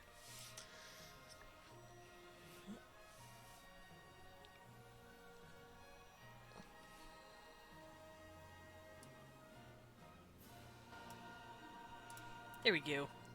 Alright. What is all this? Stuff that I don't need. Okay. And I can also remove these guys as well, because I'm not going to be using them for a while. You're adorable. Okay, have a good lurk, Hora. Have a good workin'. Also, no, you're more adorable.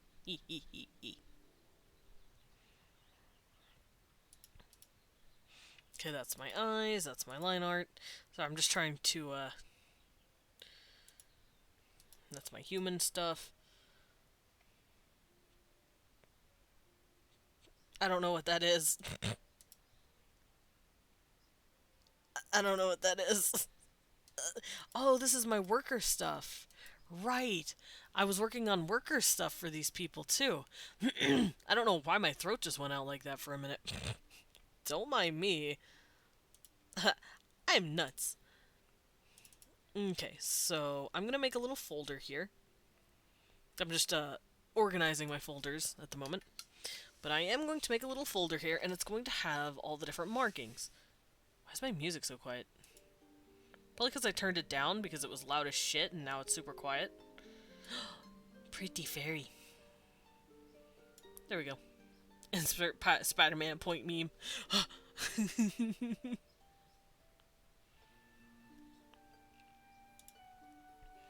Alright, so I'm going to use this folder here to harbor my different markings. And I'm going to go through each of these, and we're going to figure out what each marking means.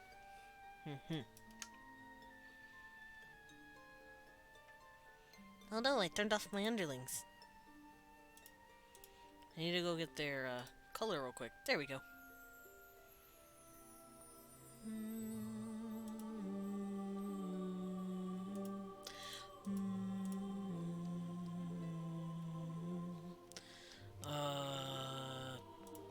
Here it is.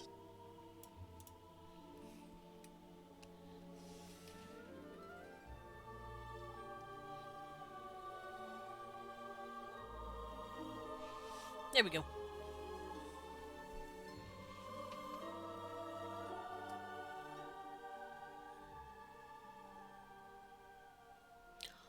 Oh, that lady's wings are huge.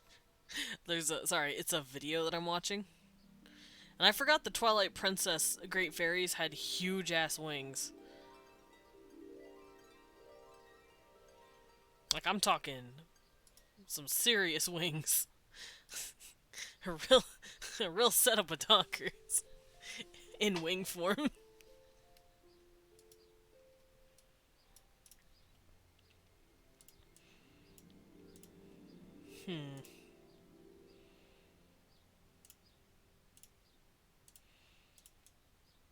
What if I did that? That looks a lot better. Because this will be for my... Oh yeah, it's orchestral, so you will hear clapping once in a while, because it's just people,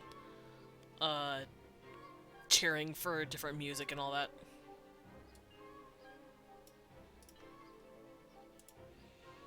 But okay, we're gonna work on the upper eyelid.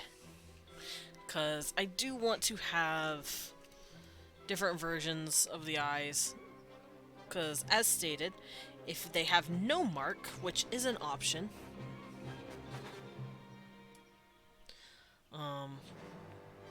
but more often than not,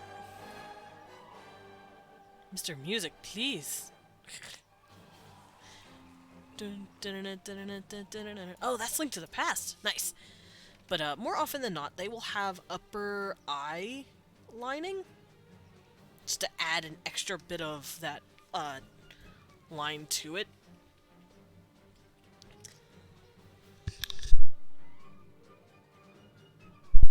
Let me actually zoom this around. Now, you can't really see it at first because they do have long eyelashes that kind of not really cover it up, but blend into it. And I feel like the bold line here would mostly act as like an enhancer to their eye line. Like this.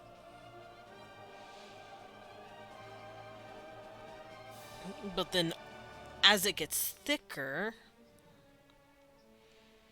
like this, then it starts to really give off that look.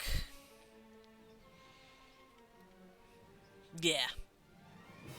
Out of turn, I had to lay down a bit. Head spinny. Oh no! I'm sorry, Himiko. You okay? Sorry about the head spinny. Oh, hiccup.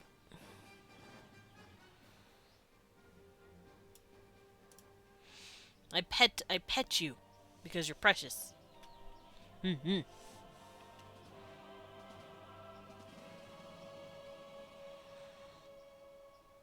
Yeah, I think the more this line starts thickening up, the more independent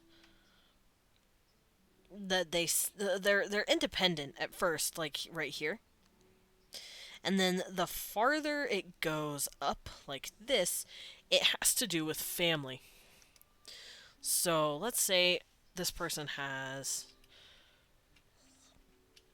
so far what they have is pretty standard, and it's roughly in accordance with, oh yeah, your wealth is your own, your independence is your own, your family, it's all standard stuff.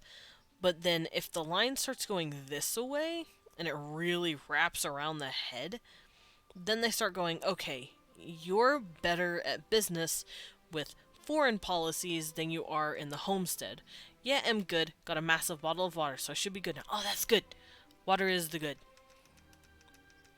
And then if this line gets any bolder, it might mean, oh, you're actually a lot more influenced with your family specifically. And typically, this line does not go much farther than that. Occasionally, they will be known to go even above the eyebrows, but that's someone who's probably really influenced by family. And it's probably very rare to see this kind of marking.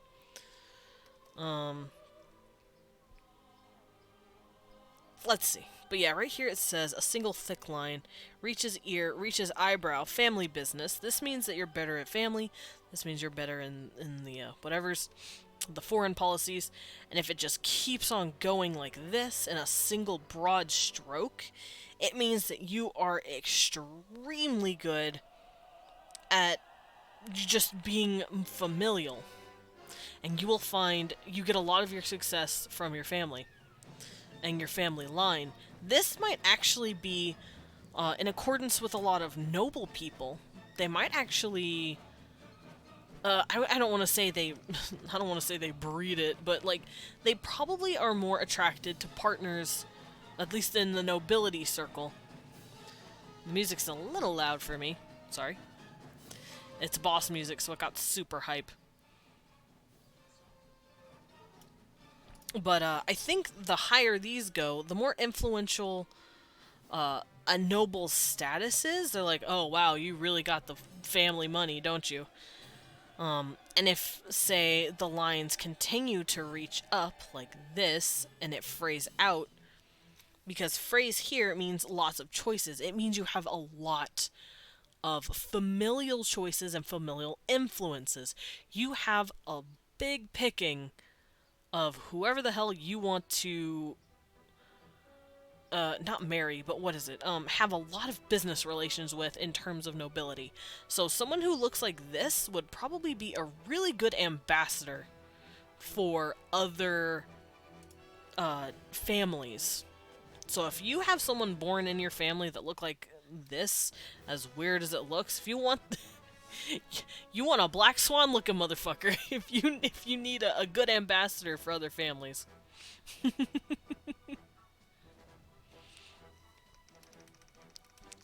And let's see. Let's bring it back down to about eye level, because this is a common thing, for it to cover the complete eye like this, but not go any farther. Once it starts getting farther, it starts looking a little clownish. And maybe if it does this, it means you are influenced by family even more. Who knows? Because remember, this isn't technically the forehead. This is just the side of the head and the eyes. So you have something like this. It's very well... It's also that very single thin line. It also means you're more independent as well. Like that. That means you're more independent. And then if it gets thicker, it means, yes, you are more dependent on your family. Like that.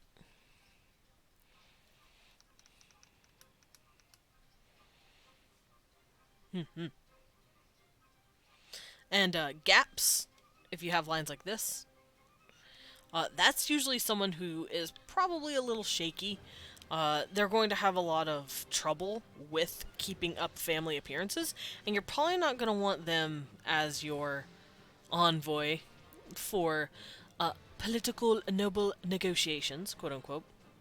At least it will give off that sense of for them. However, if you have something like this, it could mean, oh, they might be really open to negotiations. Because remember, waves for them mean wavering, but to them for up here it could mean, okay, you are clearly not going to hold a very stern, uh, what is it? If you're out there making negotiations, you're very open to, what the other person has to offer, basically. Because you'll go with the flow about it. I think that's what that could mean. And then spots like this, where it's like blotchy, has to do with your children. It means if they have children, they will be very good at passing these sort of traits along to their children.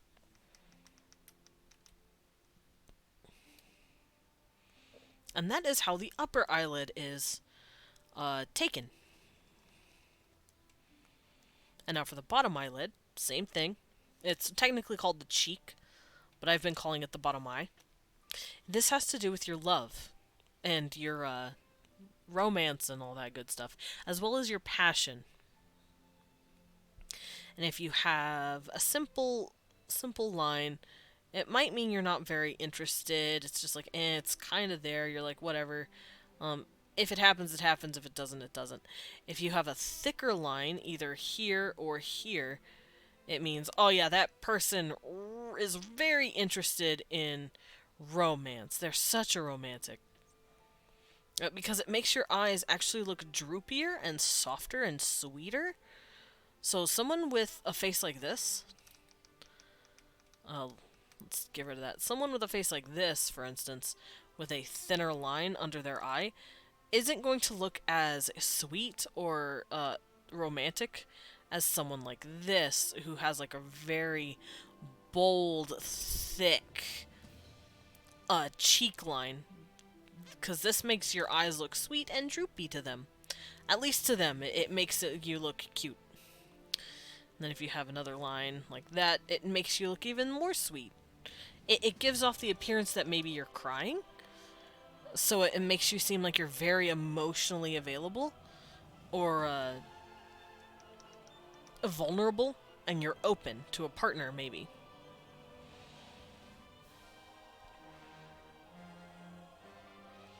Length down jaw. Oh, right, yeah. If it comes down towards your jaw, you look more melancholic. If it comes down your nose, it means you're more aggressive. So if you have the line lean in down here, it means you look mopey and soft and melancholic. But if the line does this, it makes you look aggressive. You're very not cruel. You're just very direct when it comes to your feelings.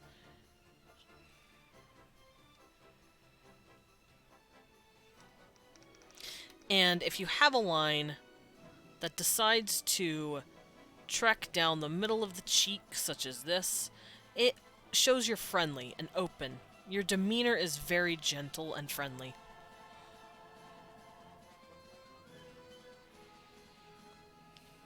If there are breaks in the line, such as like that, it means that you can have your heart broken very easily.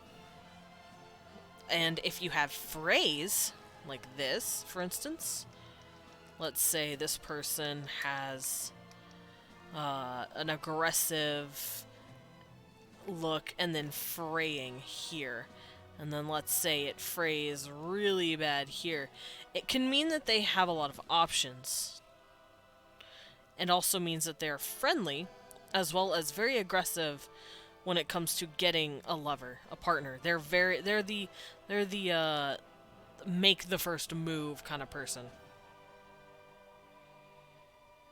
And spots. Spots have to do with offspring and your progeny. So if you have, let's say, you have this line here, and let's say you have another line coming down and it's kind of splotchy like this. There's spots here and there. That has to do with whether or not you're good with kids. If you have these like overlayering of spots, it means yes, they're a very good caretaker for a child.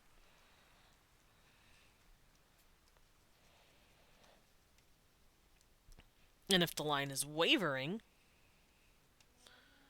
like let's say it goes down the middle, which means you're friendly, but it waves a bit like this, it means you're apprehensive about your friendship. You're friendly, but you're distant because you're apprehensive.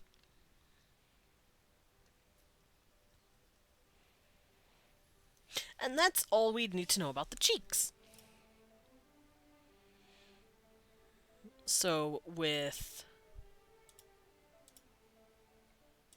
Where is it? Here it is. So with the upper lip has to do with strength, as well as willpower and endurance. It has to do with not necessarily physical acumen, or yes, physical acumen, but not like brute force, just how strong you can be physically.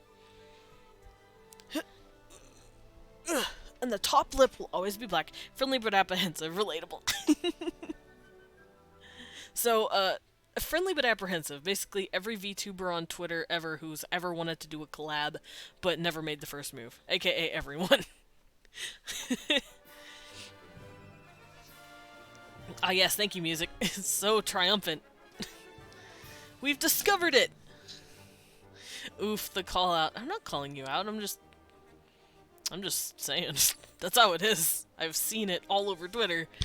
That's all everyone talks about. I would like a collab, also me. I have to hide.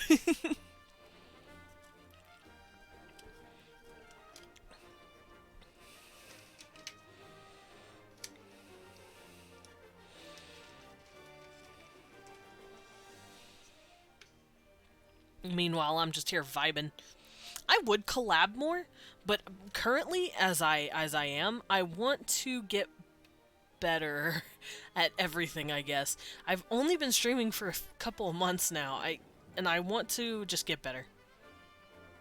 I feel like I owe it to myself and my potential collaborators that I be actually good at what I'm doing first.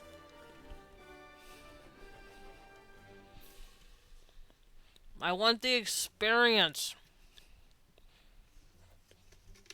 I also have to cap these raisins before they go stale. There we go. Alright, so the upper lip, yeah, has to do with prowess, willpower, strength, and your proficiency in skill. Not necessarily brute force, because these people, they're pretty thin. Their bones are thinner, their muscles smaller than like an average human. They're more akin to an elf in terms of bone structure. They're very lithe people. I mean, you've been doing great with people joining call and stuff. Well, yeah, because I like hanging out with you guys. But I don't really consider that a collab. I just consider that hanging out. Like, when I think collab, I think, like... Collabs are more like, where you, like, plan it, and you both stream at the same time. And you're both playing the same game. Like, you have a set schedule. Like, I have collabed. I've collabed once, and it was with Bulba, and it was very fun. But stuff like that, that's what I consider a collab. But just hanging out with homies, that's not really a collab. That's just hanging out with the homies. Because whenever I'm, like, chilling out on my stream and I invite you guys, like you and Ryza, and I let Dan hop in, that's just, like I said, that's just me hanging out with you guys, because you're cool. Same thing when I hop on Khan's stream. I'm just doing it because I want to chill with you guys. I want to chill with Khan. I want to chill with Kat. And Akai. Same thing with Kojiro. I know he does his own thing more often than not. And by the time he's really streaming, I'm, like, tired. Or I'm already hanging out with Khan, so I don't get to hang out with him as much, and it makes me very sad. But, yeah, just like... sorry, I have an itch. I just like hanging out. I don't consider that a true collab, though. Collabs, for me, are scheduled. And, like, announced, I guess. And, like, yeah, we're gonna be doing this week. just to hype people up and let the audience know, hey, we're gonna be hanging out. He always goes lives very late for me, and it makes me sad. I know. Well, he doesn't go late for me specifically. I'm just always really tired by the time he does go in. Or I've already been very socially active for a while, and I have no energy left. So I just hang out in his chat and say hi. But I can't, like... I don't have the social energy, I guess is the term, to actually join calls with him. Because I know he keeps his calls open for people who have the access to it. But I also just get really socially tired once in a while. Which is why sometimes I will just go quiet with people. It's not a slight at anyone. I like hanging out with everyone, but sometimes I'm just really socially exhausted. Because there's like 7 to 10 people that I am now talking with actively, and I'm like, oh, I am a sleepy bat.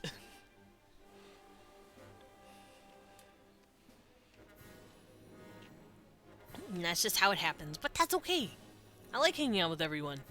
I just need to balance myself a bit better.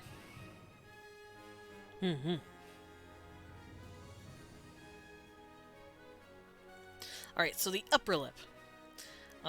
Cupid's bow. Willingness to learn a skill. So if they have marks like this...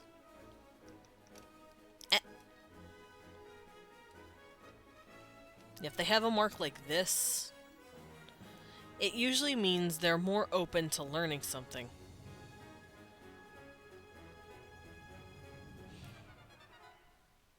And it depends on how, ever since joining the YouTuber space, I've been the most socially active I've ever been.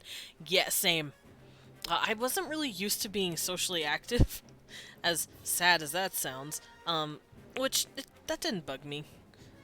I've never been the most socially... not graceful. What's the term? I've never been socially active with, like, a fuck ton of people at the same time before. It's always just been an occasional hop into a call with, like, 1 or 2 friends that I've met through Leon. So it's like people that I wouldn't normally hang out with by myself. I only hang out with them when Leon's hanging out with them. I try to be socially active, but sometimes it's hard. It is a little hard, because there's so many people I want to hang out with at the same time, and I end up stretching myself a little bit. Which is why I try to make sure I let everyone know who I do hang out with, hey, I appreciate you. You know, I send everyone a little message here once in a while. Or I hang out in calls with them. Because I consider VC a lot more social than texting. I would much rather just VC chat than actually type to them. So if I'm in a voice call with you, it means very good things. It means I consider you closer. I don't know, it's easier to separate text on a screen than it is to actually talk to a living, breathing person, if that makes sense. So for me, voice calls are very, very bonding. That's why I like hopping in calls with people. I'm like, yes, calls. Let me hang out with you. Let me chat you up. And if someone's, like, server's, like, really open for me, I bust down your door. I'm like, I am here. I am ready. That's why with Con, you always see me there. Or Kojiro, you always see me there. Because if I have the energy, and I haven't socially exhausted myself on my own stream from, like, talking to everybody, which, like I said, I love hanging out with you guys. But I do have to pick my battles sometimes. But you'll see me a lot on Con stream because I can bust down his door whenever I want because he invites the chaos. I'm like, we in here now, bitch, I'm here, you have to deal with me. It's really fun.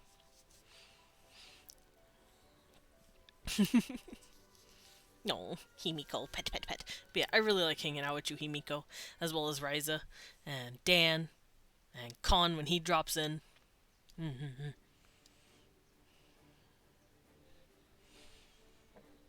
And Bulba, I know Bulba drops in sometimes. I'm trying to think of who else drops in. You guys are the ones that drop in on me the most. And Medic. I love Medic. Medic's really sweet. I know they're probably at work right now. But this is a love post for Medic. This channel is now nothing but a love post channel for Medic. Medic's a sweetheart. Yeah, I just like when people drop in on me and hang out. And then I will do the same thing to them. I will gremlin my little ass right into your server, and I will chat you up.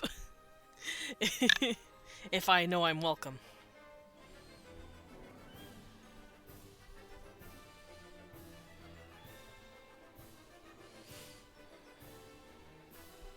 This music's just really epic.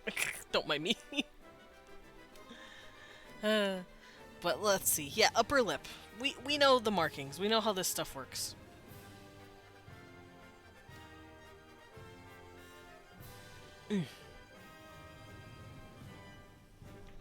Ah! I just popped my elbow. That felt real good.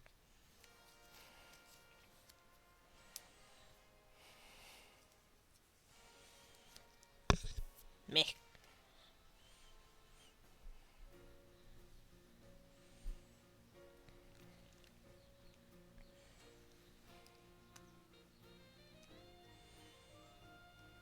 Okay.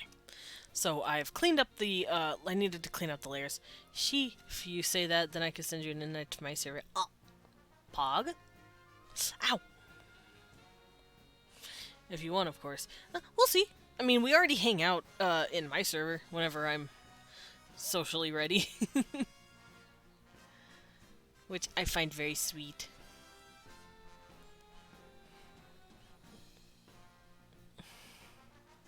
That's true. I'm actually in way too many servers right now. I'm half tempted to, like, leave a couple, because I'm in some gaming servers that I don't even game in anymore.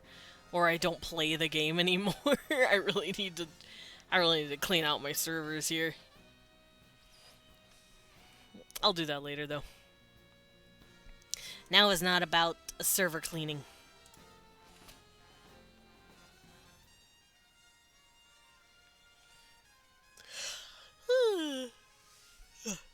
Alrighty. So we did the cheek, yeah, and the upper lip. Getting back into it. Getting back into the stuff. All my servers are VTubers, Patrons, and Quikkatsu. Let's Quikkatsu.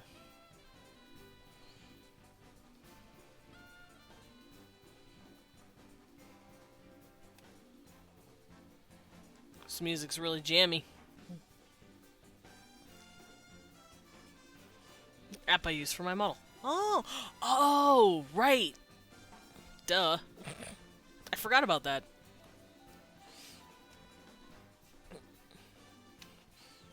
Your model looks really good, by the way. It's really pretty. Very pretty. You did very good.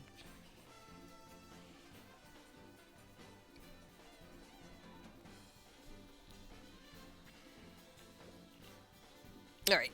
So the Cupid bow has to do with your willingness to learn a new skill. It's fairly common. You'll see it like this. It won't be very long though. Most of the time, if it's super long, people will probably want to hire the crap out of that person. But most of the time, it's not. Thank you. I'm gonna get a full VTuber already. I'm so excited. I will be there for that because I am very excited for that.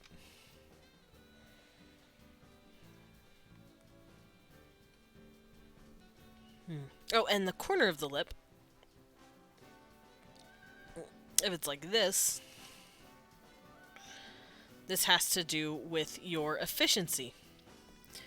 So if you have someone like this,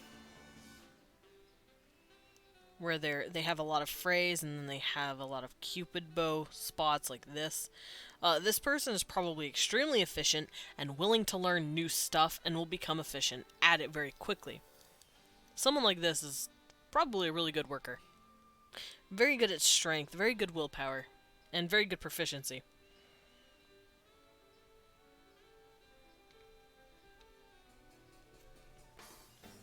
Let's erase this real quick. Now, conversely, if, say, the corner of the lip, this person has a couple of breaks right here, it means that they are efficient, but the efficiency, they are very careful. They are efficient because they are careful and slower. They're more meticulous about their work, basically. Because breaks mean that you're more careful and you watch your stepping. If it has frays, like such as this, let's say you're efficient at a skill, but it's fraying a lot, like that.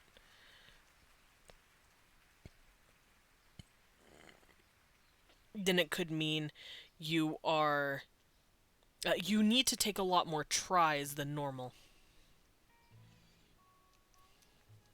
You spend more time working on stuff because you're taking longer. You need a lot more tries, basically.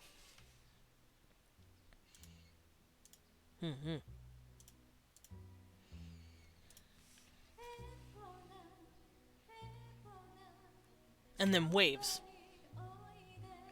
If you have waves at the top of your lips like this, near the corners, it means your efficiency has to do with your resolve and steadiness, and you're not very steady. You waver a bit when it comes to your efficiency, so it could mean you second guess yourself at your skill. This could be someone who is pretty efficient and strong and proficient at something, but they might not think they are. They undervalue themselves. So that's what that mark could mean.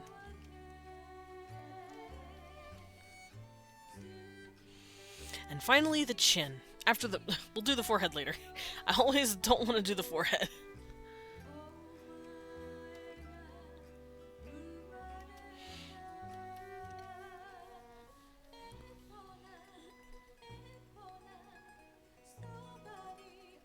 So if it goes down the middle of the lip like this, it means they're probably going to have a long lifespan. Because remember, this side of the face has to do with your health. And if it's in the middle, it means you have a long, healthy relationship, a long, healthy life awaiting you. If it's at the corners, it means your health is sturdy. So someone like this is probably going to live forever. I'm kidding. But if you see someone like that, that means they are really...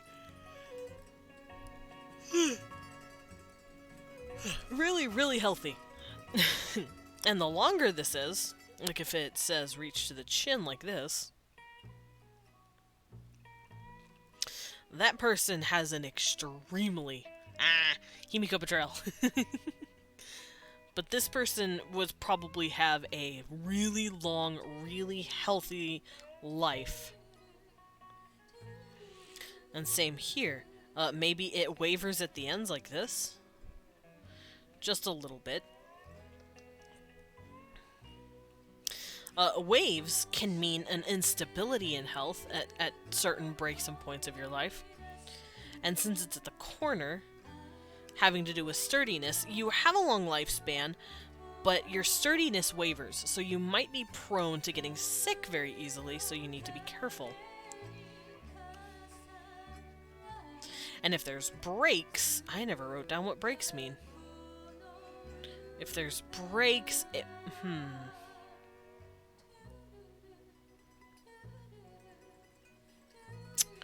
I'll figure that out later. But you can understand what I've been doing. And these marks will all be universal. So now that we're in the second half of the segment here, we're going to start working on very specific symbols. We don't have to worry about the forehead. Because I don't want to do it.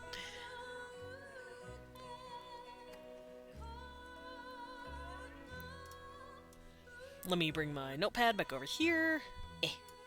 There we go.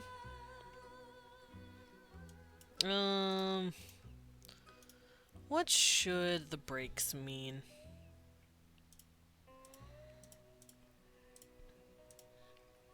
I'm also going to start writing down here specific marks.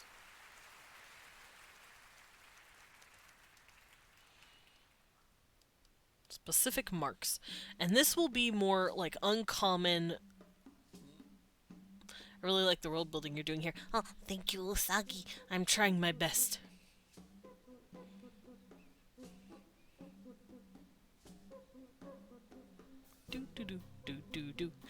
do do do do do do. Sorry. I don't know how they make that music sound, but it's great. But yeah, I'm really glad you like the world building. I'm having a lot of fun with this. World building is my favorite thing to do, honestly. Yeah, same! And it's not just like one aspect of world building, I love all of it. Like, I will sit here and I will gush over clothes, culture, characters, mythology figures, religion, language, the people themselves. I love delving into the race and their biology, their evolution. I'm just like, give it to me. World building is my crack. Once I'm done with these guys, I actually want to go through the world building process again, just quicker, with a specific race, maybe by bringing on someone, like seeing if someone wants to actually like join me for something one day, have like a little live Q&A session where it's like, hey, if you want to make a race, a specific fantasy race or sci-fi race or whatever, I can bring you on and I can help you with it, and I can draw what you envision. I think that'd be a lot of fun. But I do want to get the... That jazz number went way too loud. But, I do want to finish all of my world building segments first, before I do that. And I can also go through like the processes of how I choose this stuff, because right now you're just watching me build a character, and hopefully I'm giving you ideas on how to treat your own race. But I could be more thorough in teaching more than just creating. I still don't know what breaks should be for health.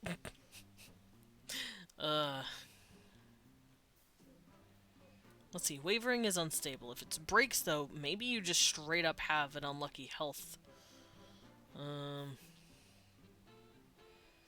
Phrases mean feebleness.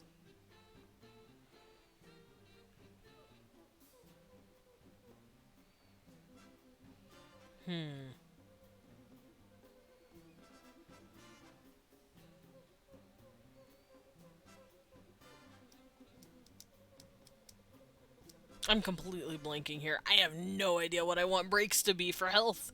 I have feebleness for fraying because, you know, it's unraveling. Wavering just means instability. Oh, right. Breaking means that you're softer. You're more brittle. Which feebleness has to do with your immune system. Brittleness has to do with just your physical acumen. Can your bones and skin handle more than the usual? And if it's got breaks, it means no. You're more brittle than the average person. Okay, so I did that. Let me also save this.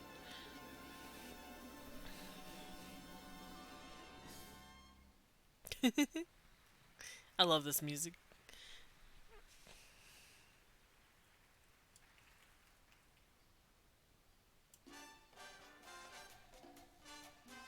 Do do do.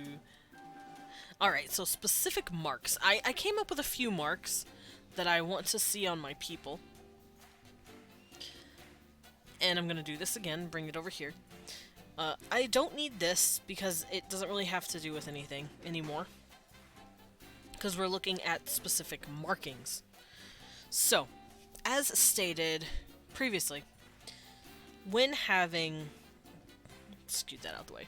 When having a crescent moon, such as this, across their eye, I want this to be a symbol for a family, a specific family.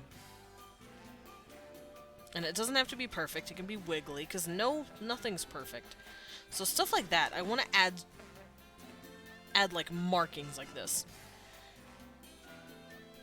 And there is one that I've been thinking of for a while now. And it has to do with the bat-like creatures that they have to suffer under when in the mines. There it is. So, these people are underground, of course, They live in very deep, very wide, big cave systems with their buildings built up from stone that they've carved or houses that they've carved into the walls. And they're very close to a rich deposit of minerals as a result. So they have a lot of mines, deep underground mines. However, in these mines, the more lower class people that they have actually forced in there, the more mercantile to nobility classes, they force the common class down there to basically have mining towns, and they have a plague of parasitic bat-like creatures down there that they have to deal with. So I'm thinking these bat-like wings, if they appear as a mark on your body, it means you are very unlucky. It has nothing to do with the fraying system, the usual hand pattern system. Like, it's like if someone's reading your palm, and then you see like a literal skull line on their fucking palm, you're like, okay, I'm not looking at your marriage line anymore, I'm looking at that fucking thing. What does that mean? So that's what I want to do here. I want to give them, like, some of them will have these bat wings, like these bat wing looking things on their eyes like this. And if they have these markings, it means they are extremely unlucky or bad luck. It's an ill omen if someone is born with this kind of mark. Because it is the mark of the parasite. It's a mark of this parasitic bat-like creature that feeds off of them. That's almost leechy. It's almost leech-like. They're like, oh, fuck that. That guy's spooky as hell. Well, I'm not talking to him. he has the skull on his palm. I ain't handling that, you know. Or he's got the, what was it? In Harry Potter, the Grim. he's got the Grim in his teacup, you know?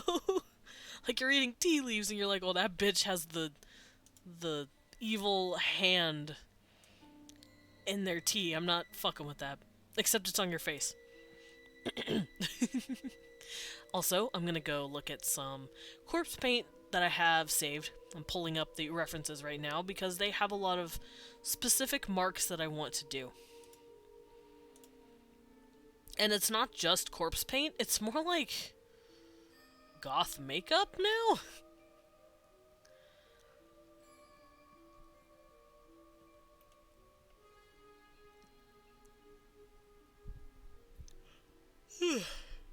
Bleh. Bleh, bleh.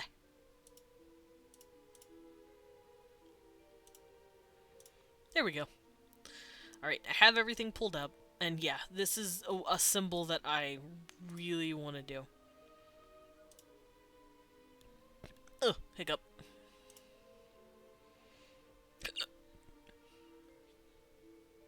I hate that I get hiccups now. What are all these hiccups? What are these? Oh, right, and I also wanted to do another symbol. So we're going to come over here for the notepad. Specific marks. We're going to write them all down. Batwing.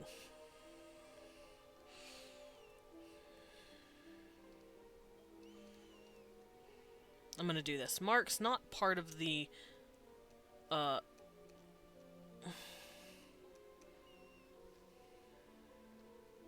just gonna call it the zodiac. It's not technically a zodiac, but it gets the point across. It's like the face reading. Mark's not part of face reading. There we go. And then there's the Batwing. And it is an ill omen. And it's usually under the eye. It can also be over the eye. Whoa, music suddenly got loud. Please, shh. How about I blow on you softly?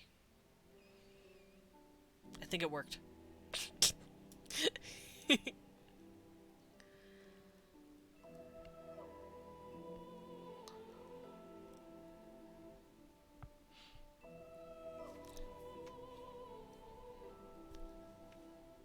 Alright, let's close all this out. Close this out. I don't need this.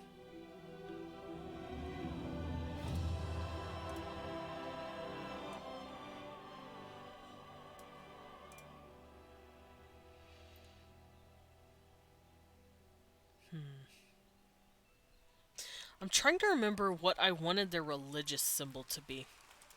Because they're also going to have religious symbols, and if that religious symbol or like letters of their language show up, then it means something as well. Because their letters, while very pretty and well drawn, it can sometimes manifest on the skin. And I believe I mentioned this at some point. I think it was last week, actually. I was talking about a specific fish. I still haven't found the fish because I'm bad at Googling. But there is a type of koi or goldfish. It's like a really big, pretty orangey, red, white colored fish. And on the side of it, it has like this black lining. Well, over time, people bred this animal, or it just slowly bred, to have the little black lines cross itself to where it almost looks like writing. Chinese writing. Hanji. And people actually see these fish as good luck. Because sometimes it looks like it's rating good luck on it. Which it's pareidolia, I believe it's called. It's us trying to see the symbols where they are and where there is technically none, but I think that's what they do as well. They would look at these patterns on people's faces and they'll go, oh, it looks like one of our A's. So I'm gonna name you this, or you're gonna be named that. Or, oh, it probably means this. Like, they probably put some stock into it. And their writing does look like this. We'll pull it out. So once in a while, maybe they'll actually have someone born with something that looks like this. Where, like, let's say this comes down, and it does a little curve, and then maybe it has, like, a little flick right here. And, like, you know, it just looks like a little mark, but to them, it would look like their letter M. They'd be like, oh shit, you have a letter on your face. Hold on. That's really cool. And, yeah. I think that's how they do it. They'd be like, oh, look, that looks like a letter. So, I want letters as well. Let's turn that off real quick. So, letters.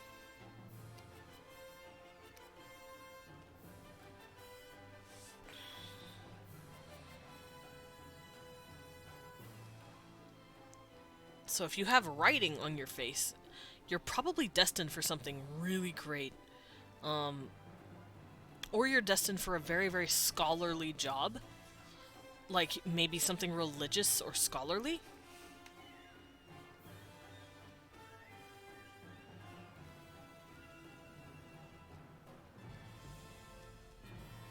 And you're probably going to be seen as some really smart, intelligent visionary. They're gonna be like, oh shit, you've got a letter on your face? You're obviously really special. And they might even put stock in the letter itself. Like, oh, you have an M on your face. Maybe it could mean, like, say, a word that starts with M, like magma, maybe. Oh, you have the word magma on your face. It means you're hot, or whatever. You know, like, they'll probably make little assessments like that. Because that's just what people do. That's what we've always done as a living, breathing species, and these people are no different.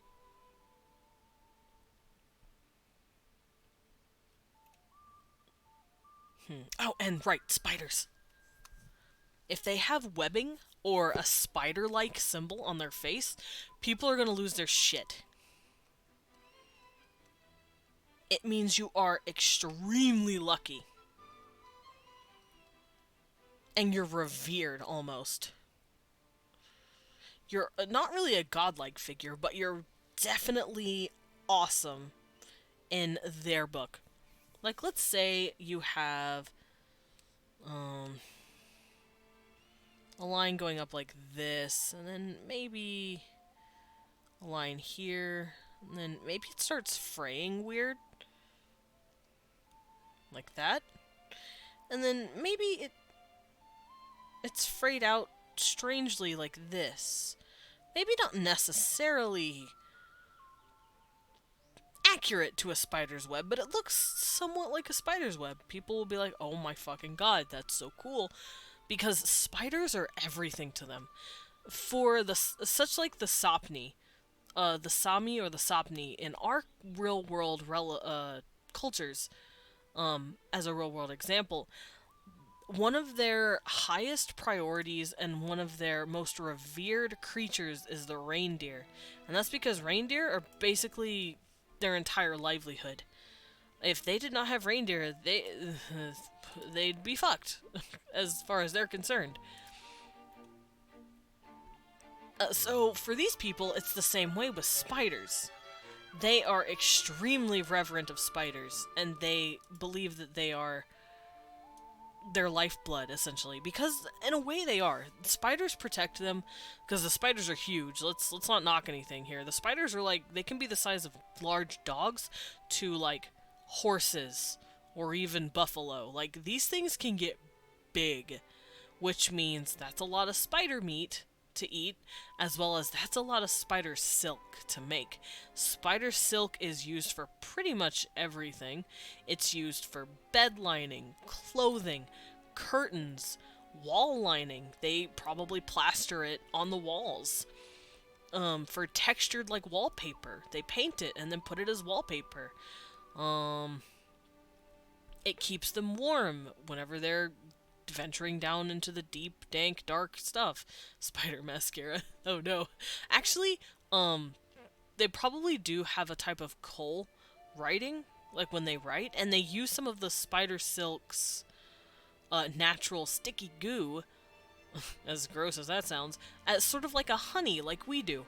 They use it to keep it, they use it to keep the ink tacky, and to keep the ink from coming off of the paper. And the hell, they might make some paper out of silk. Mostly they use mushroom layers, like peelable, dried layers of mushroom, kind of like the Egyptians did with papyrus. But no, spiders mean everything to them. So if you have... Oh, Jesus!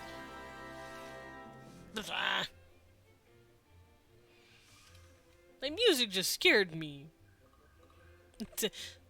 Sticky. I hate myself.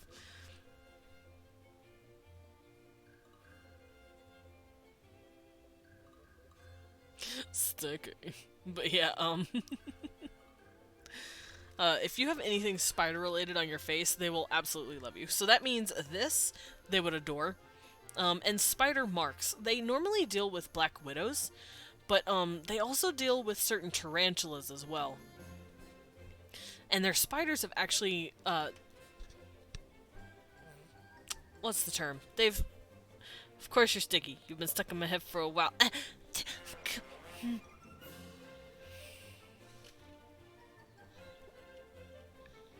You don't mean that.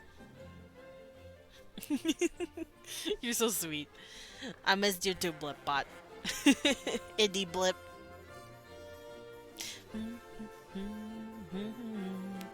I'm gonna turn that down a little. That was getting nuts.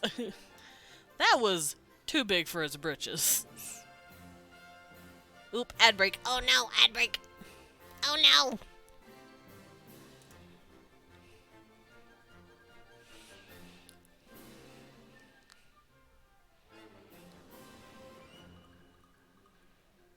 We're waiting for the ad.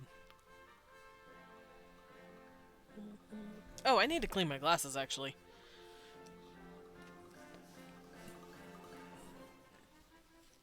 They're actually very dirty. Hold up.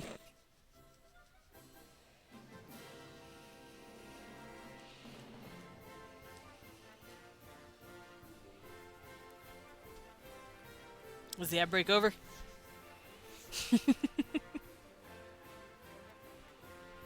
There we go. Eyes cleaned. Glasses cleaned too. Now I can see!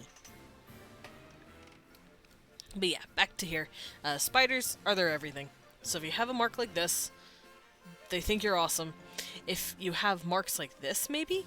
Because like I said, they do have...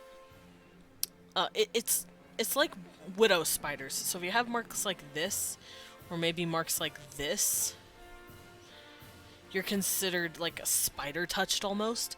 And God forbid you have something like this somewhere on your face, you are awesome.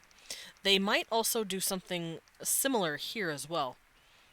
Maybe there's eyes that actually have marks like this sometimes. It's a little mark between the eye. Yeah! It's the spider symbol. But yeah, maybe sometimes they'll have stuff like this too. You are probably considered very revered and you're touched by the spider. In fact, I might consider their god a spider god. They might consider their god a spider god at least. And their spider god might have different forms as well, but I think a spider is going to always be the thing. So if you're marked like this, maybe they expect a lot of religious stuff from you. So like spider, you're lucky, you're revered, and you're probably considered holy. You're going to grow up to be like a saint. You're going to have something cool happen to you. Or, people put more stock in what you say.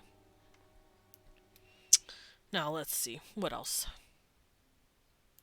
I'm gonna go look at my stuff again.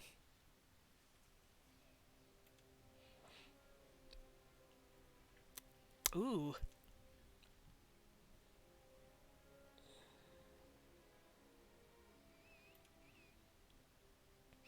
There's so much popping up now.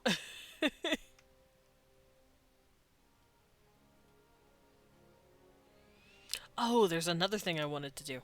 That looks really pretty.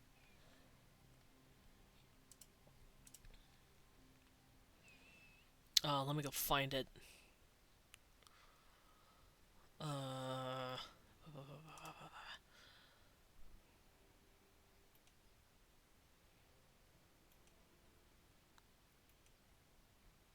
Get out of here.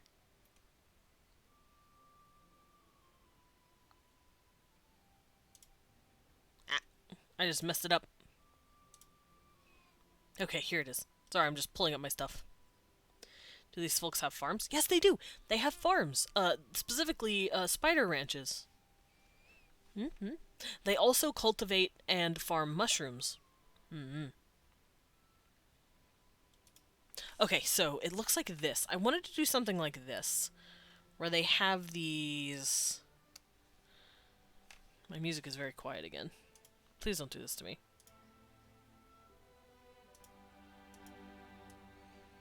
There we go.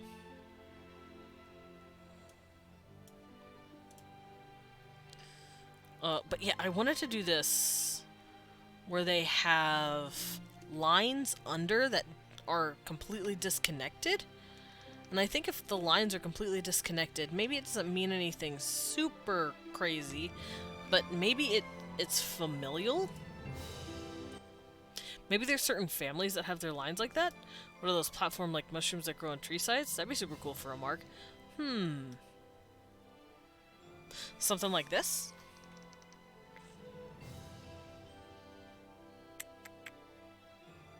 Where they have, like, marks like that? Where it looks like the little growing mushrooms?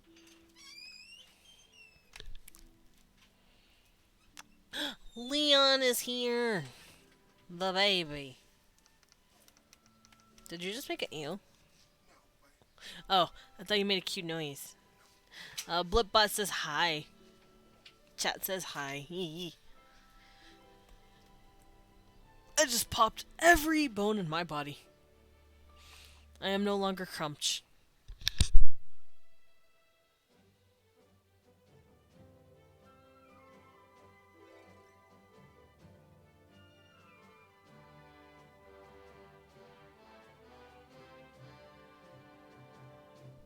I had to croon at him a bit. Give him smooches. Mwah. Hmm. Well.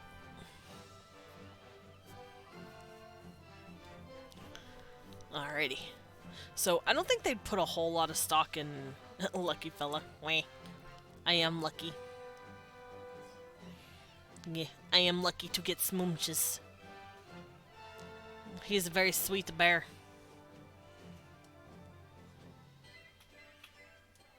Did you just break your neck, sir?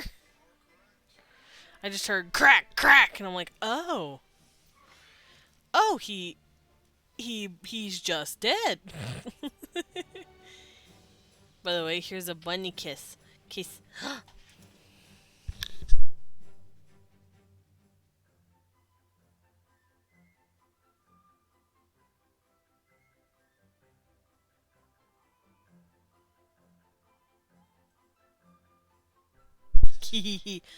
Kiss has been received. Platonically.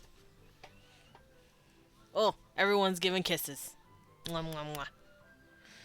Mwah. We're all giving kisses now.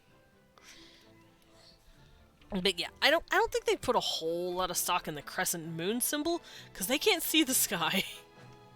But I think it would just look really cool to them. Kisses are so nice to collect. collect them all. Gotta catch them all.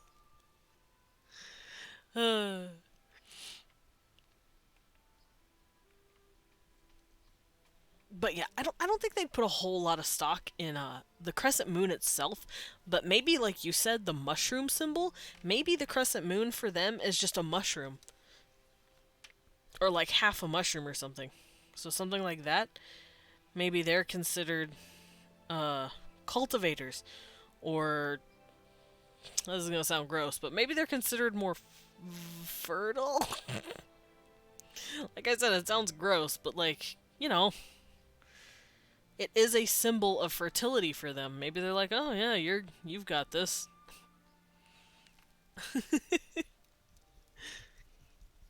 So if you have like these little symbols, cat hair.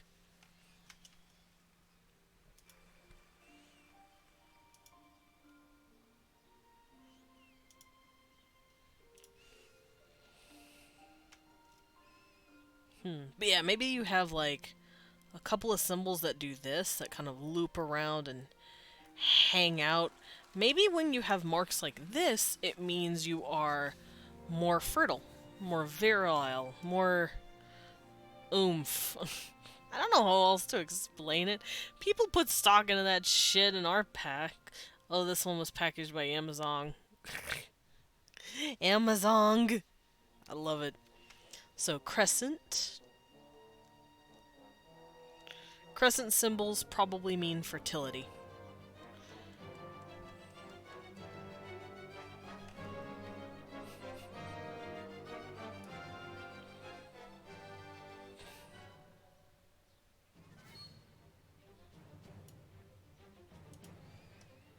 There we go. Alright, what else? What else can we do here? They live in a cave. They don't have access to a whole lot of symbols. Maybe over time they've come up with symbols for different stones or colors.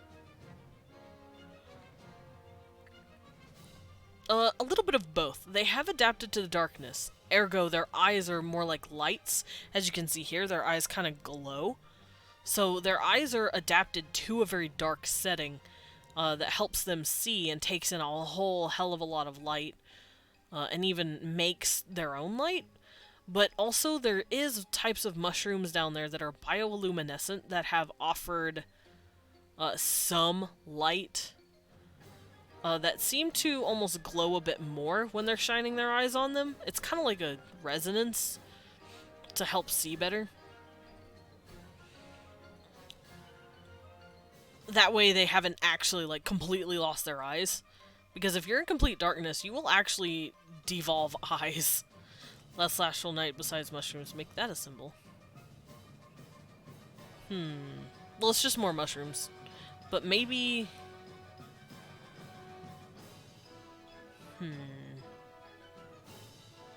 Maybe the mushrooms do have different shapes? Because if it's just your standard food, because they do eat mushrooms, they eat mushes. Actually, let me look up cave flora. Because I don't want it to just be mushrooms. Although mushrooms are very pretty.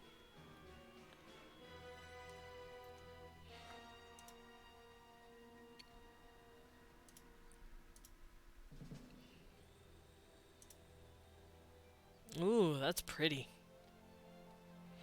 Oh yeah, moss. Moss exists.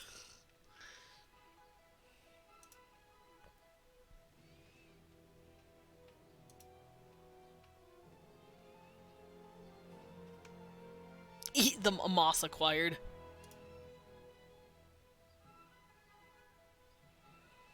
Eat moss, moss acquire. I also just thought of something. They've probably made it, kind of illegal to use black makeup. And here is why I think they do. Monster. Because they probably don't want people using black makeup to change their marks.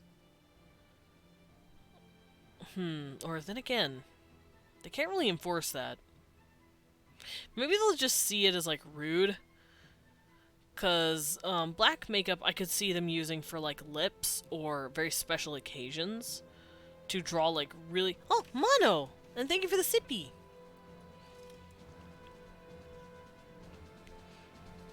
Ah, water. I'll worry about the, makeup stuff later. I'm still looking at flora.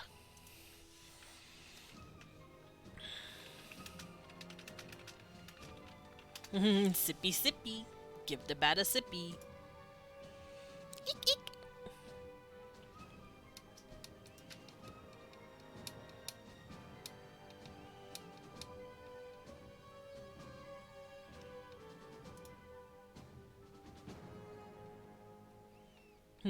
So yeah, moss and mushes. And the mushrooms probably have a variety of different shapes, so maybe if they have like bulbs, certain bulbs on them,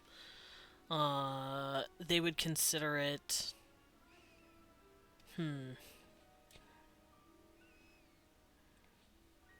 They might think you're brighter. Can moss be weaved in with silk? Can it? Oh, no, probably not. Not for decoration. If they do weave moss, it probably has to do with water absorbance. Like, if they have a leak of some sort, they might coincide it with the silk to keep the water out. Maybe as a type of resistance.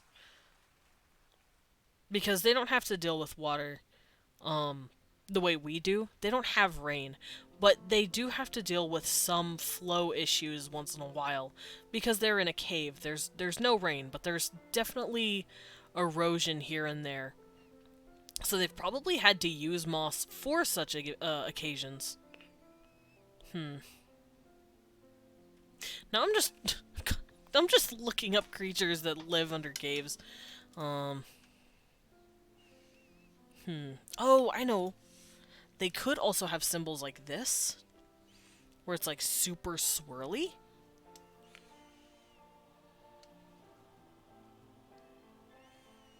And that could be like a lizard's tail.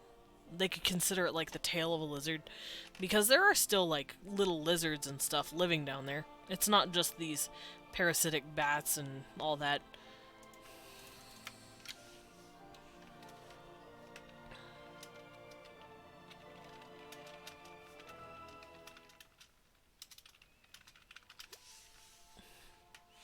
Let me look at it, though. Oh, oxalotls. I just love oxalotls. They're so good.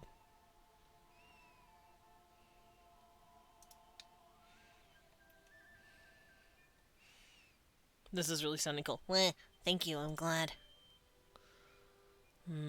Oxalotls are so cute. Snakes are too. But I don't know if they would consider... Oh, right. There's like these oxalotl-looking worms. So maybe that's the tail? Ooh, no, I have an idea.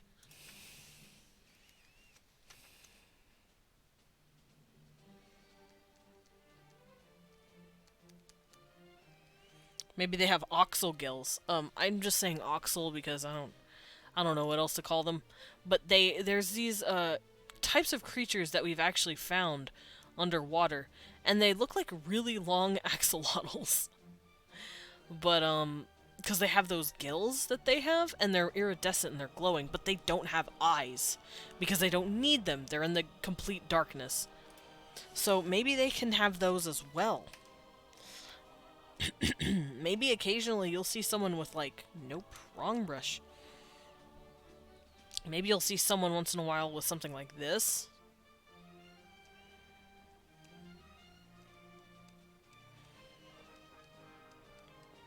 And it's like reminiscent of the gills. I think that'd be interesting. I love dying. Coughing is my favorite.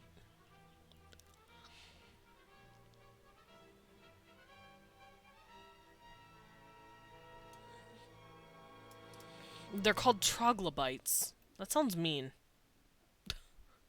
But the little creatures are called troglobites, apparently. Ooh. Ooh, glowing snails. I need glowing snails. Lizard. Okay, so troglobite is just the word for creatures that live there. No, centipedes, no. Why am I dissolving back to the first few... Ooh, pretty. The first few streams I had where people just had me looking up insects.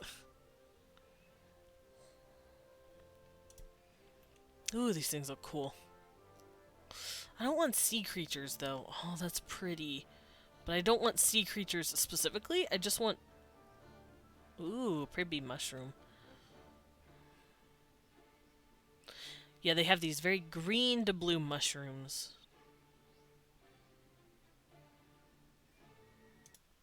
Ah. I just accidentally told my music to stop.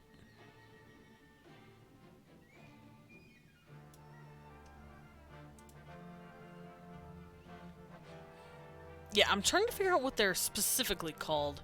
It's like a long cat, but axolotl. Yeah! And it's really cute. Like, I don't even know what it really is. I'm trying to figure out its name. Okay, so I have bats, freetail bats, cave nectar bat. This is all just bats. Birds. Birds? They're still a critical part of the cave ecosystem. Oh.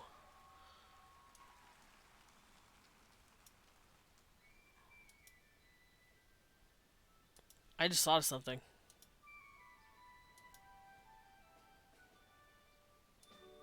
So it says here that birds still play a part of the ecosystem, because they do stay in the entrances, but maybe sometimes some birds will actually go into the cave systems a bit sooner. Let's see. Birds provide a base nest. Maybe birds are considered an omen of death, because I don't think these people see birds alive very often. Because apparently only birds really add to the ecosystem through decomposition. So maybe these people have only ever really seen a bird, but only when it has already passed on. Maybe they consider birds a really big omen of death. So let's say you have a mark on your face, and it looks kind of like this.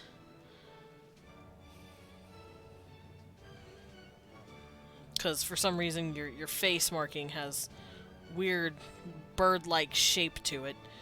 Maybe you're considered like a marked for death, or like someone who brings nothing but death. That'd be interesting. Like, bird imagery is like death imagery, basically.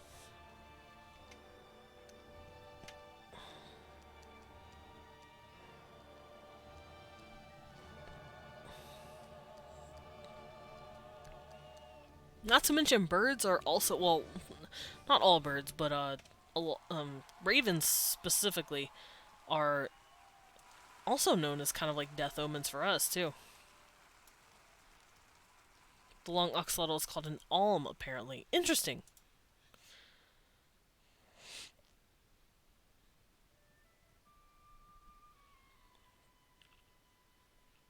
But yeah, apparently there's... Oh, swiftlet.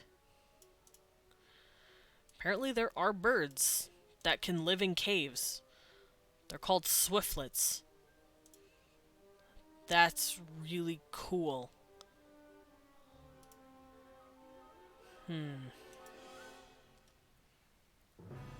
Okay, so...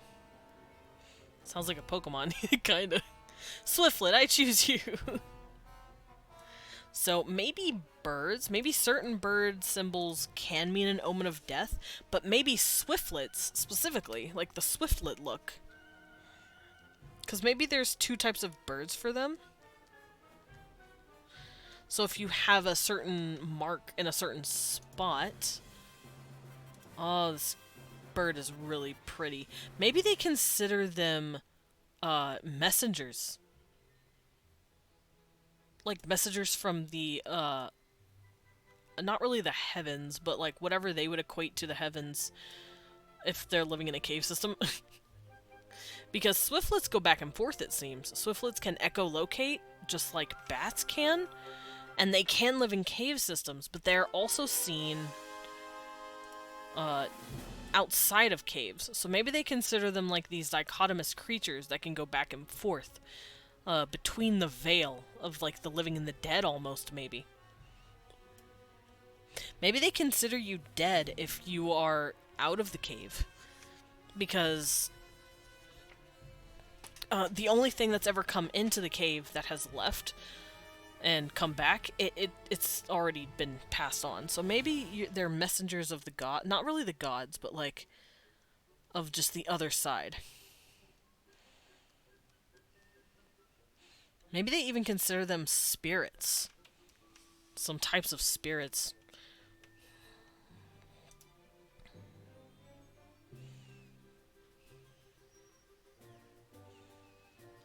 God, these things are interesting.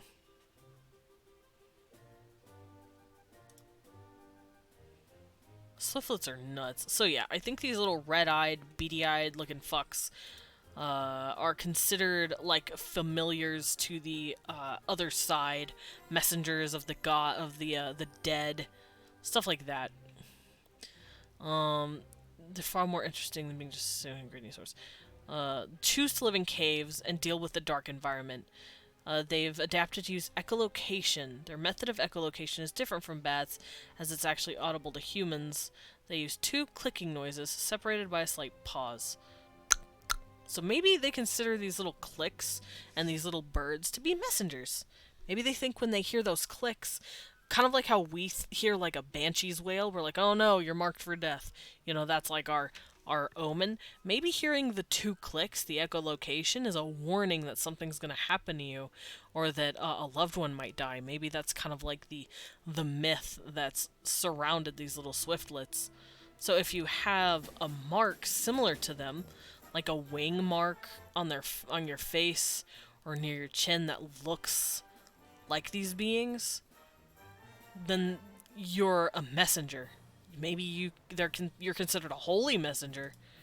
Maybe you're even picked up by a priest or something to be taught how to hear the god, maybe. Who knows?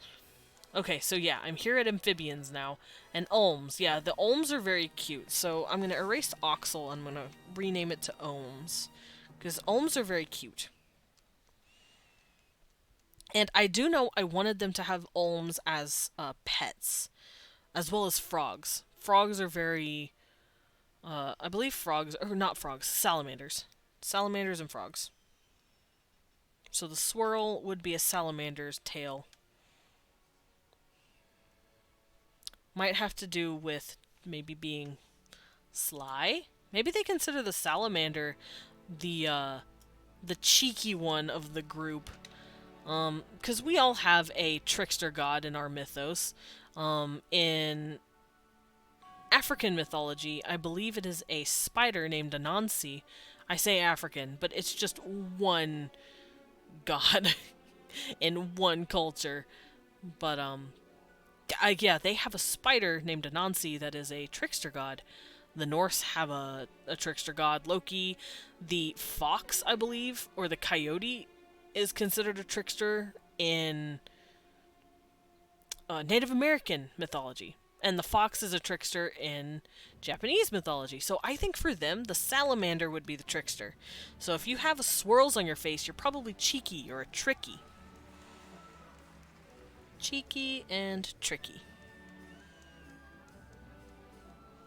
I think that's how that would work.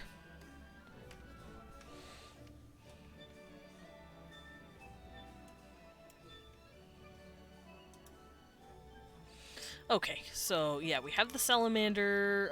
It doesn't seem like there's many frogs that live down there. Nothing but bats, though. Nothing but bats is all I'm seeing here. Is there a part 2? No. Okay. Yeah, I'm just looking at articles. The Olm, they're so cute. Cave spiders, yes, we know those. Rat snake. Mexican free-tailed bat.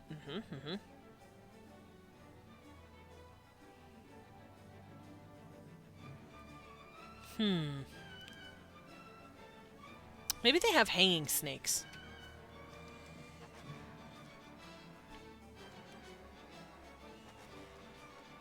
Maybe this makes you look cunning and cruel. Because hanging snakes are already seen as like malicious creatures because of their most of them being venomous. But these snakes seem to revel in like hanging, looking like vines and other natural pieces of the wall, and then striking. So I think they have these little hanging snakes, and they consider you sneaky as all hell. And vicious, almost. So if you have, like, maybe these curves like this on your face, not like the cheeky little swirl, but like these really elegant, eloquent swirls, you're considered a hanging snake. That's a hanging snake mark. Olmgills probably make you seem very sweet and very friendly. Very gentle. Because these creatures are extremely docile, and they're also blind. So you're probably considered extremely gentle, almost cute. Very, very cute, and needing to be protected. Okay, what else?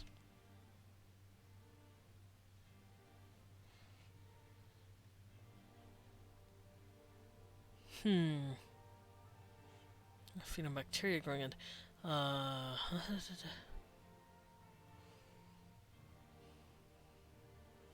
Okay, I can't find anything else, really? Ooh.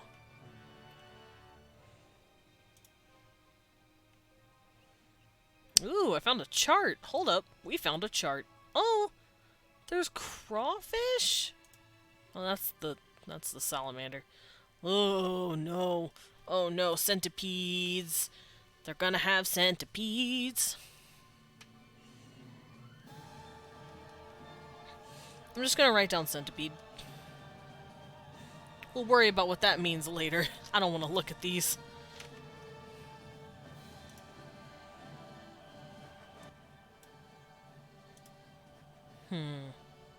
So we got the Olm, we got cave fishies?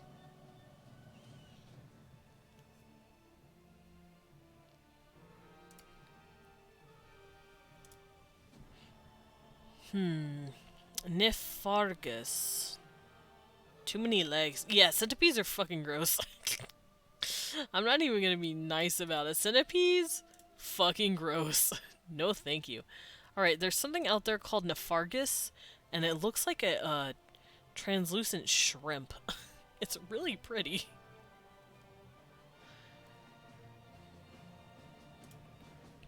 Niphargus aquilix. It's really pretty. It's a really pretty creature. I could also just grab up some creatures. Nanobacteria, no thank you. Cave spiders, yes, yes. We have a variety of spiders. I'm sure they have like a shit ton of spider types. I think Lucifer designed those little bastards. Oh, what? Centipedes? You're right. And right after he got done making the mosquitoes, he designed the centipedes. Amphibiota. That's not an amphibiota. That is a crustacean. Hello? Cave fungi. Yes, yes. Ooh. Oh, that looks dope. Sorry, I'm looking at mushrooms now. I'm looking for references. As an artist, you want to find references. It's just how you do it. Okay, so yeah, crawfish. They have crawfish down there. Or, sorry, crayfish, however y'all pronounce it. Crawfish. Blind cave centipede. Cave crickets? What do cave crickets look like? And of course they're gonna have some fish. But they're gonna be blind.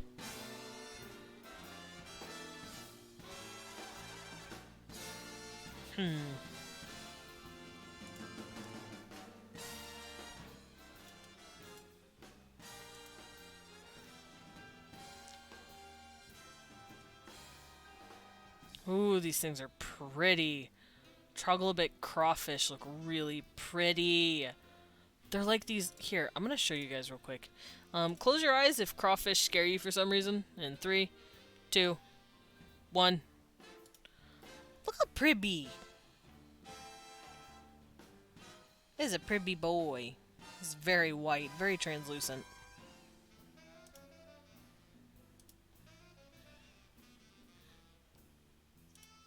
So yeah, I'm gonna have stuff like that as well. Alright, image is gone. For those of you who closed your eyes. Pale little cave dwellers. Little pretty. Yeah, they're pretty. They're pretty.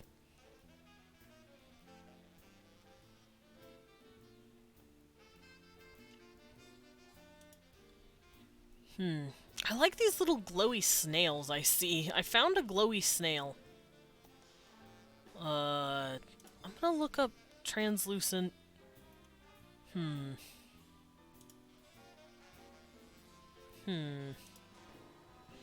So, bioluminescent snails. Let's just look up snails.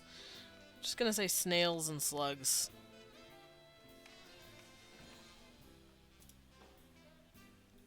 What the hell is that thing? Don't mind me. I'm just looking at a bunch of different creatures and getting confused at how creepy and cute they are. A spooter. Pretty fishies. Yeah, most of the fish I've noticed, they lack color. Because, you know, they have no reason to have color. It's so dark. They don't need any means of, they don't need the means to hide using color. They don't need camouflage. It's so dark. Some of them do have bioluminescence. Ooh. And most of the time they're blind. Because they just do not need their eyes. Ooh, that one's cool too. I'm just looking at animals now. Ugh, that thing is gross. I'm scrolling away from that. We're not looking at that.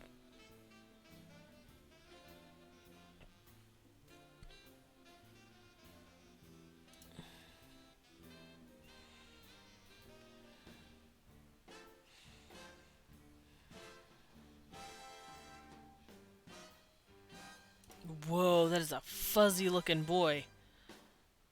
I can't even tell what that is. But that is a fuzzy looking man. I think it's a spider, but it's super fuzzy.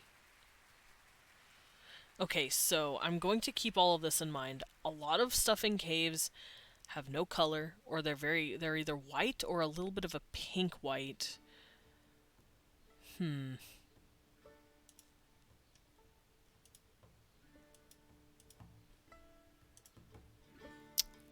That boy fuzzy.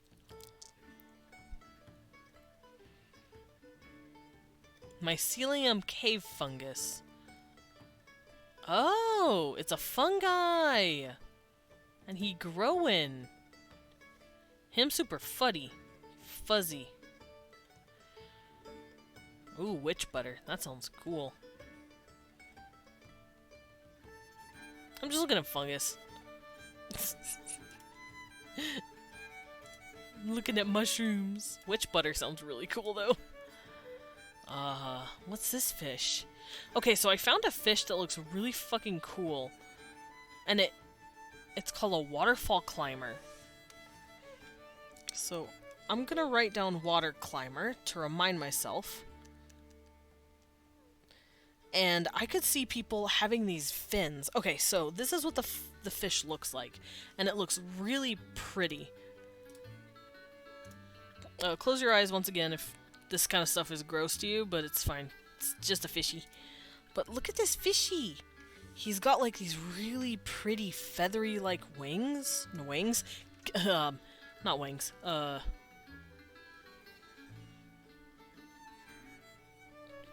Fins! Took me a second.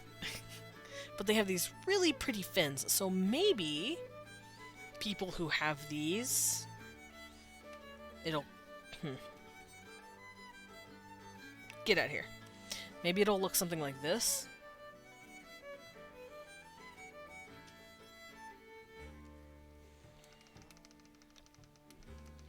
So maybe you can have something like this. Or something down here.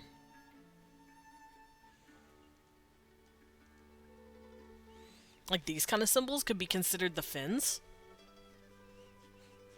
Yeah, they are very pretty.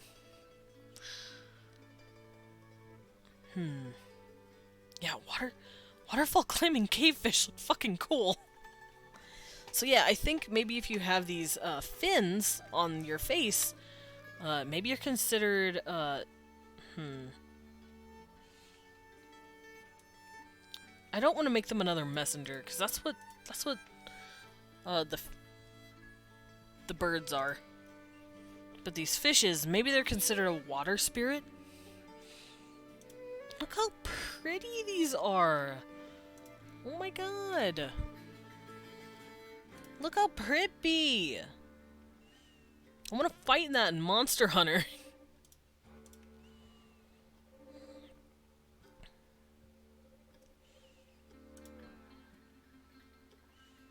Oh, all those are just all bones in their fins. Oh dear. God, they're so pretty. Maybe people keep these as pets? I could see it. Kind of like how we keep fish too. They probably keep these as fish, pet fishies. Oh, never mind. Himika went, oh, that is pretty. It has what? I think they look really cool though. Ooh, crabs. Pretty crabs. Oh, that's so pretty. I love seeing all the animals, like animals that I'm used to seeing with regular colors, and then seeing just how beautifully translucent they can get. Like, look how pretty this crab is. Him a pribby boy. Pribby. He's like just this very pretty pearl color.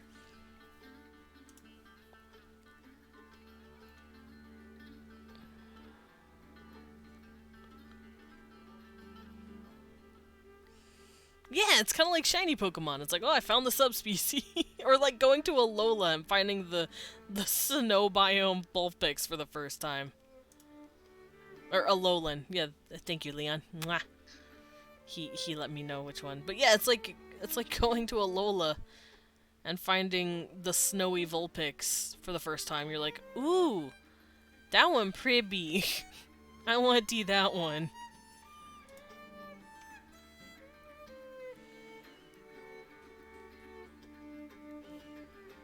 Okay, so... I don't know if they'd have crab.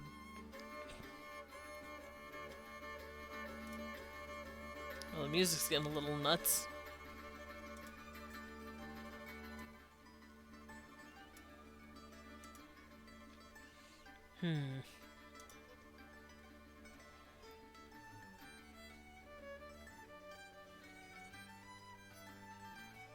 Aw.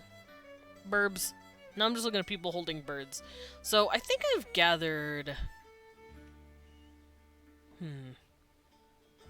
I think I've gathered enough creatures to warrant...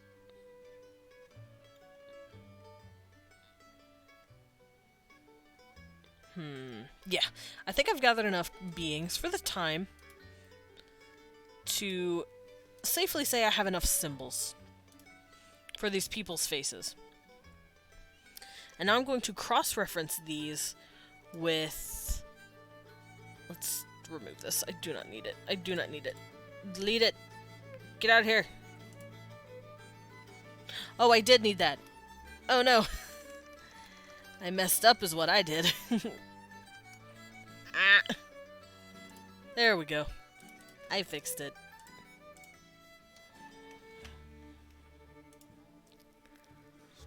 But now I'm going to cross-reference these with a lot of corpse paint that I already have saved on hand and see how it works.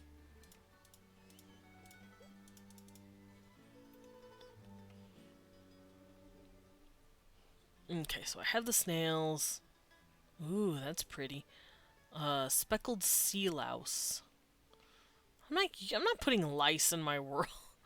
Well, I mean, I'm sure they have lice, but I'm not gonna they're not gonna put lice in their stuff. That's dumb.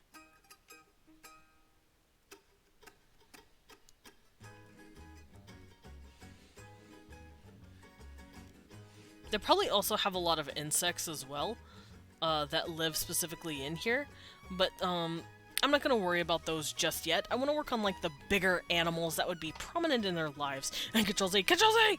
Ah! Control it!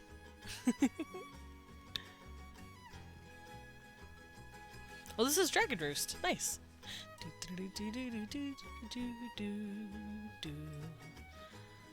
Ooh, pretty.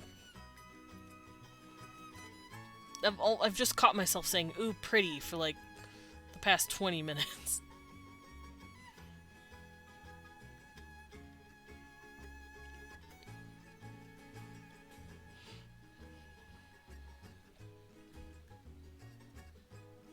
Okay. I don't need this anymore because I'm not using it. This one and this one. Okay.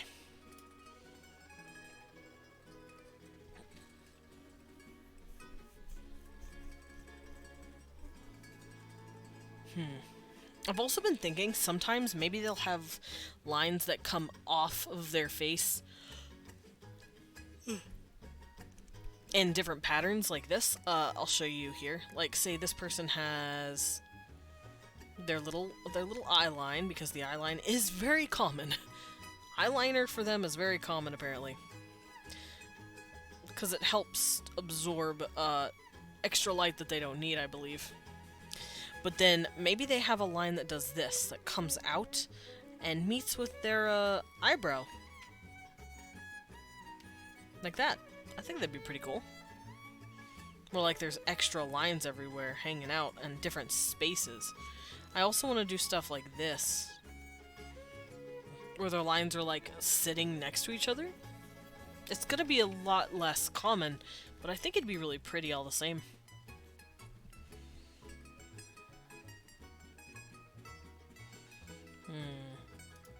I've also thought of doing something like this.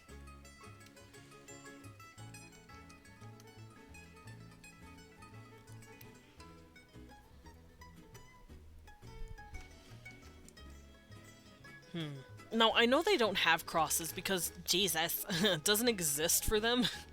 So this mark wouldn't really mean anything to them. It would just be a forehead mark.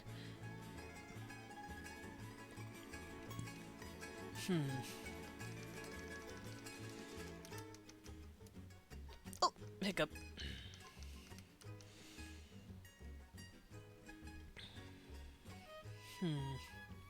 Oh, I could also do this, too. Much like I did on the top eye, we could have marks that do this.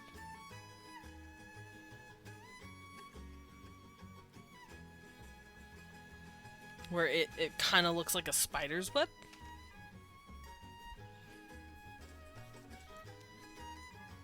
Oh, and I've also thought about doing something like this. Their eyebrows are going to stay the same color, but maybe sometimes they will have lines that come off of the eyebrows a bit more than usual, like this.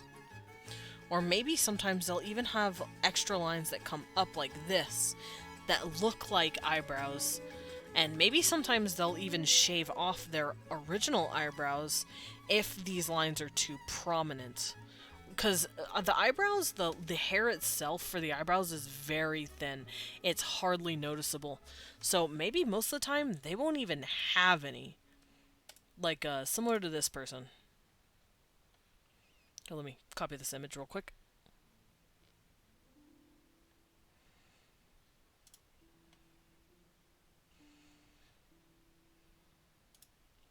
So similar to this, how this person does not have any eyebrows. Maybe it'll be like that sometimes. And then their markings on their face indicates the facial recognition for eyebrows and expression and all that. Or like this person. Because see, here you can kind of see their eyebrows, but they're so thin. I think maybe their eyebrows are like that too. And maybe sometimes they'll fill it in. Because like I said, maybe black makeup, I was thinking originally, maybe it's illegal or like they don't really like it when you use it. But maybe sometimes you can use it. Maybe it's not necessarily banned, but maybe it is. Whoa! Meowski! Meowski! Hello! Thank you for the raid! Welcome, raiders! Welcome to the Bat Cafe! For those of you who do not know Meowski, they are a very good bean.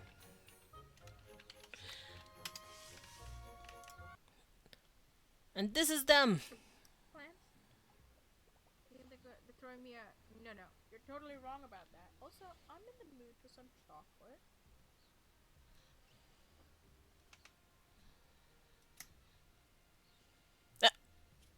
I'm gonna get some chocolate.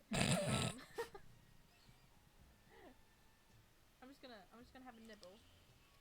I'm not sponsored or anything like that.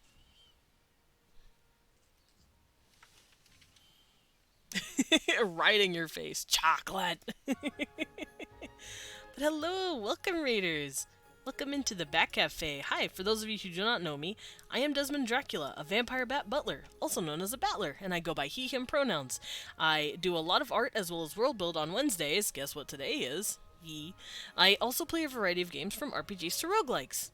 And how was your stream? What were you doing? You were doing art. What kind of art were you drawing? And no, you are good bean. Wah. Ow.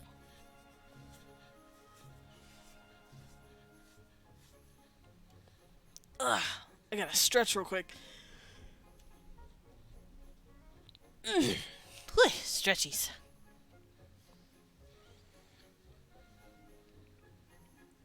Doing animation. Ooh, nice. I've always thought about getting into animation, and then I go, no, I'm too lazy. So I commend any animators. That is some tedious work. That is tedium, and I applaud you. Will you be posting what you make later? Like on Twitter or something? Because I'd like to see it. Scratching my ears. Yeah, and it's Himiko. I have a lovely little Himiko hanging out with me. As well as a few others who are working and lurking.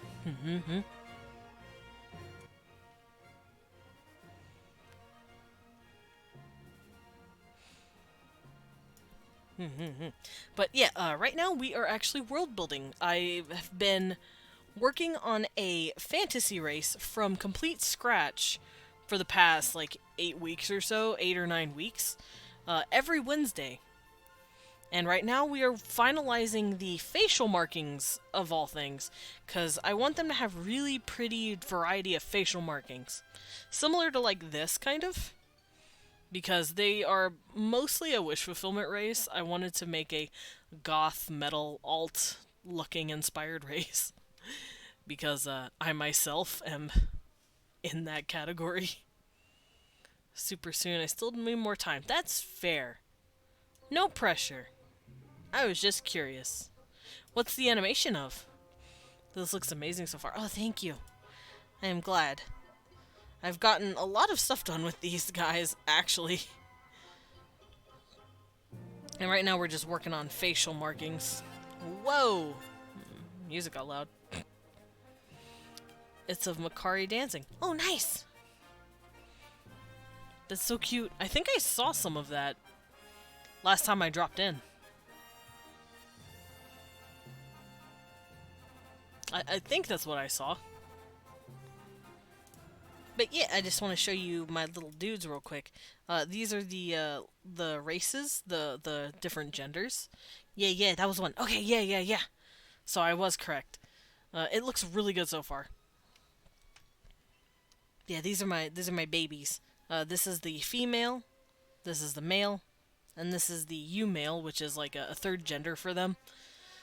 Because they think they have their current culture has the belief of 3 sexes, 3 genders, all that stuff. Because why be binary when you can be a triad? And then I designed some clothes for them at some point. It was really fun. Figured out their different silhouettes. It was a sick concept. Yeah, I tend to do that a lot, weirdly enough. I typically have like 3 or more genders with my races. It's a force of habit nowadays. I could stop if I tried. I couldn't make 2 genders only if I tried. I don't want to. It's not fun. This is fantasy, damn it. I add what I want. I want the same. I want all of these. I want this outfit. I want to look like McGonagall. But yeah, that's the clothing and their silhouettes. I went over what their current fashion silhouettes are. And then I went over their hair. And I did these months ago. These are just stuff that people have seen me go through and work on. Yes, make whatever makes you happy. Third outfit is my fave. Same. Third outfit is definitely my favorite. I like her, don't get me wrong. Her outfit's nice. But this baby's outfit is the most beautiful because of the shoulder pads. But yeah, I've been working on these little ones. And now I am working on the faces, like the close-ups. I'm biased. Are you? Do you like the big butts? Do you like the big butt ladies? Big. We out here with the big. Yeah, it's Leon. He's here. He's been here. He's just hanging out. I think so, at least.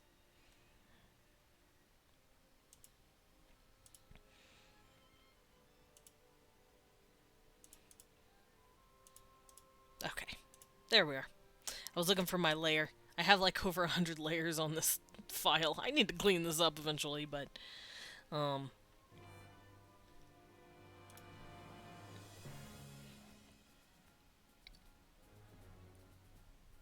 yeah. And these are all my notes that I've been taking for them for the past 8-9 weeks.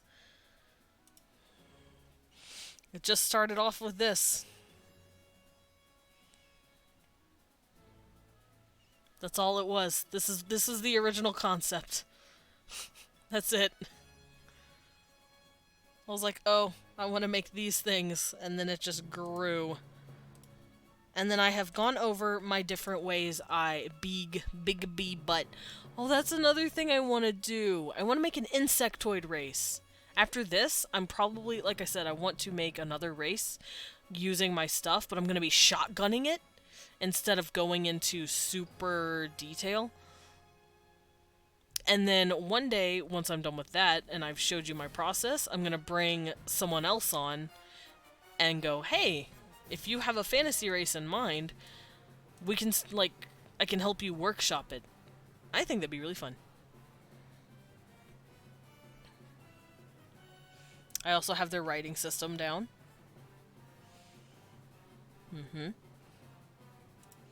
Because we went over their language as well for a while. But now we're working on facial markings. And their facial markings have different meanings depending on what's there and what it means. And now we're working on very specific markings. And I don't know what the centipede would mean. It means you're gross? I don't know. Oh, right. The fish. I want the fish to have to do with water spirits. So you're probably affiliated with water, and possibly considered someone who's adept at purifying water. So maybe you're pure, or you purify. Maybe you're associated with purity and water.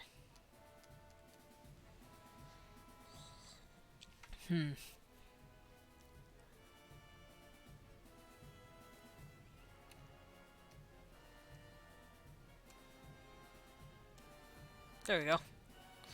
I'm thinking centipedes. Okay, so since cave centipedes and, well, regular centipedes in general are kind of assholes, and they usually have a very venomous bite, I think these things are fire-related. They do know... They don't really know what fire is. Never mind. But they do know what burning is. They know what heat is. So maybe they're considered hot? If you have these markings, you're not hot as in, like, sexy, but hot as in, like, aggressively hot-tempered, or maybe, like, toxic. I think that'd work.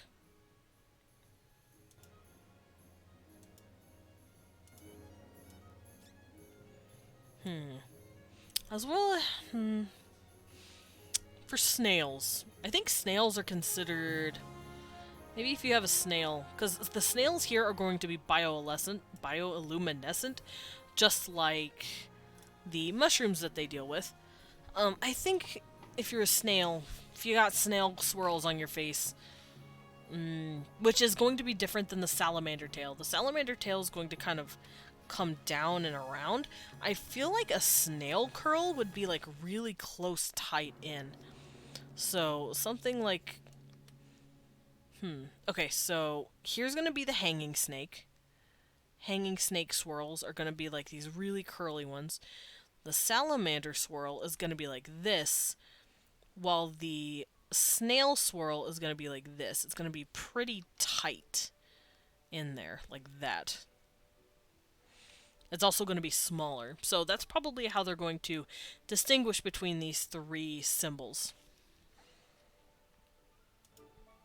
And how they're going to label them appropriately. Like a snail shell. Yeah, like a snail shell. These people have a very wide variety of markings that they can be born with on their faces. So they're going to have different words for them based on what they associate it with. And I say if you have a snail, they'll probably consider you reliable, maybe? Unchanging? And maybe shy. You're probably seen as pretty shy because, you know, they hide in your shell. As for the cave fish, I'm not exactly sure yet. Because it's just white. It's just fish that are white. I feel like the water climbers, they look so unique. They would have something, while just regular fish fins, they just consider it a water climber fin. It's just water based. But crayfish.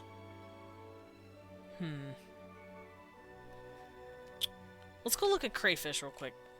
Let's go look at crawdads real quick. I don't apologize for how I said that. Probably should, but I won't.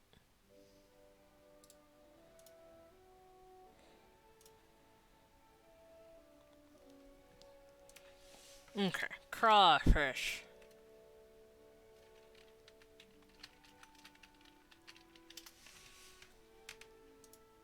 They're so pretty. Have I mentioned how pretty these fucking things are? They look like pearls, and it's so pretty. Or opals, rather. They look like opals. What makes opals?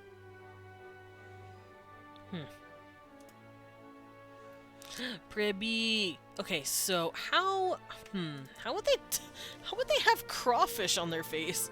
Crazy fish. Yeah, crazy fish. Maybe something like this?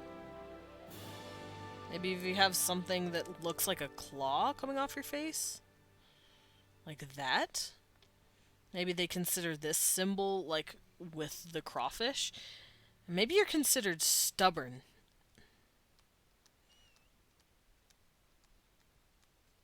Maybe you're kind of considered stubborn, traditional.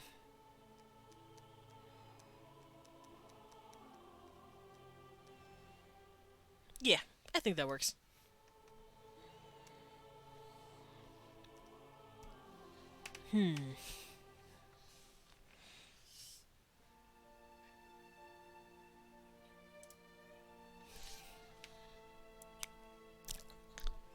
Leon just called me a baby. Meh.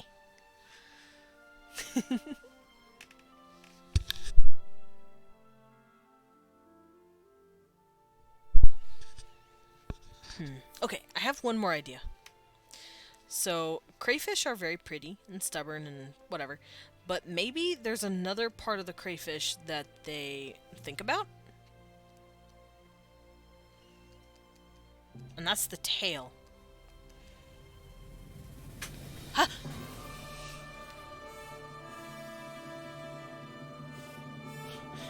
I got scared.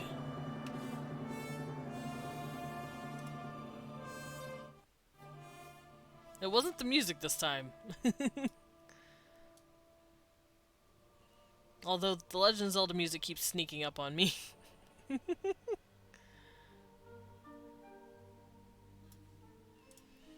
Let's see. But yeah, I think they'll enjoy the tail too. Because the tail is very pretty, but it might mean something else. It might mean someone who's very outgoing, very flashy.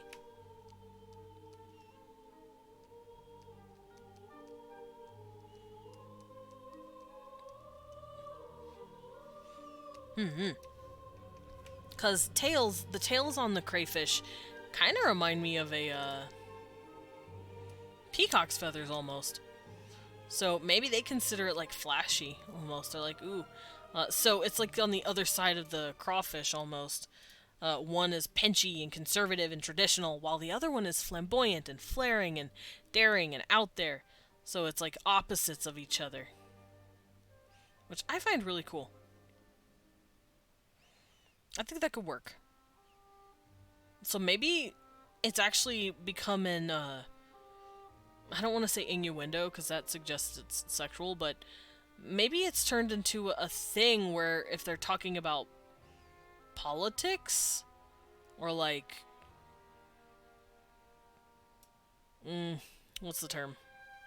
Kind of like how we talk about our politics, where it's like an eagle, I guess, because we're like left wing, right wing, whatever.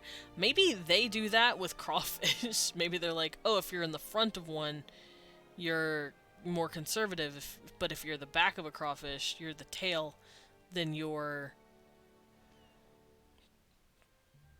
more like liberal, I guess. Maybe that's how they do it for their politics. I don't know. Very interesting idea though.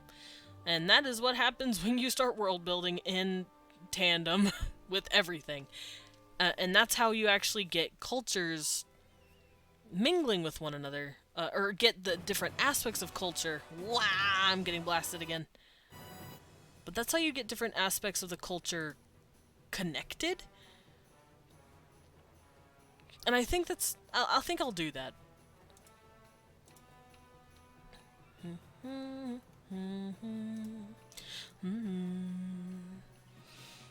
Is there any other creature I can do, though? I think these are... Yeah, I think these are good for now.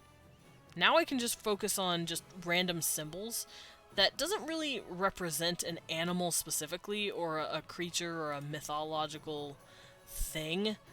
It can just be different symbols. I hiccuped, but you didn't hear it. You might have heard that one.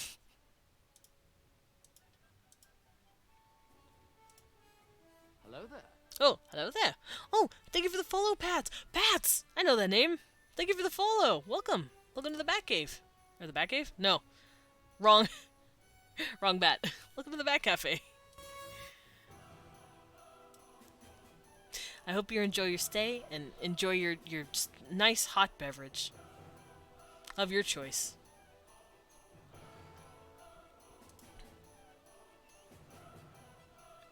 Ooh, that is really pretty. Okay. Take on symbolism is really interesting. Oh, thank you.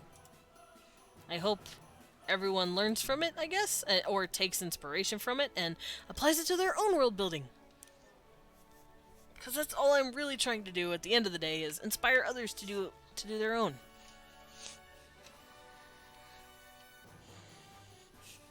I do need to back out of this though. There we go. I was sick of looking at how close it was. I can also close this out. Yeah, how's it go? How goes it? It is going good. We're actually finishing up some world building stuff. Because it is Wednesday, my dudes. And we world build on Wednesdays.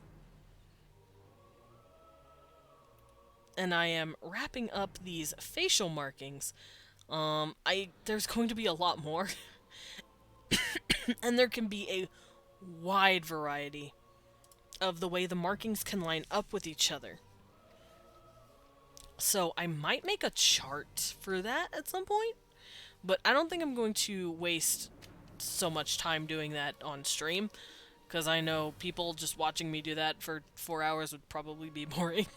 And I want to get into the meat of the actual meaning of the cultures, not just the symbols themselves.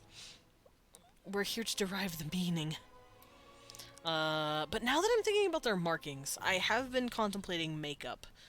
As stated, they probably will let black makeup be a thing, even if they might consider it rude for you to use black makeup to edit anything about your markings.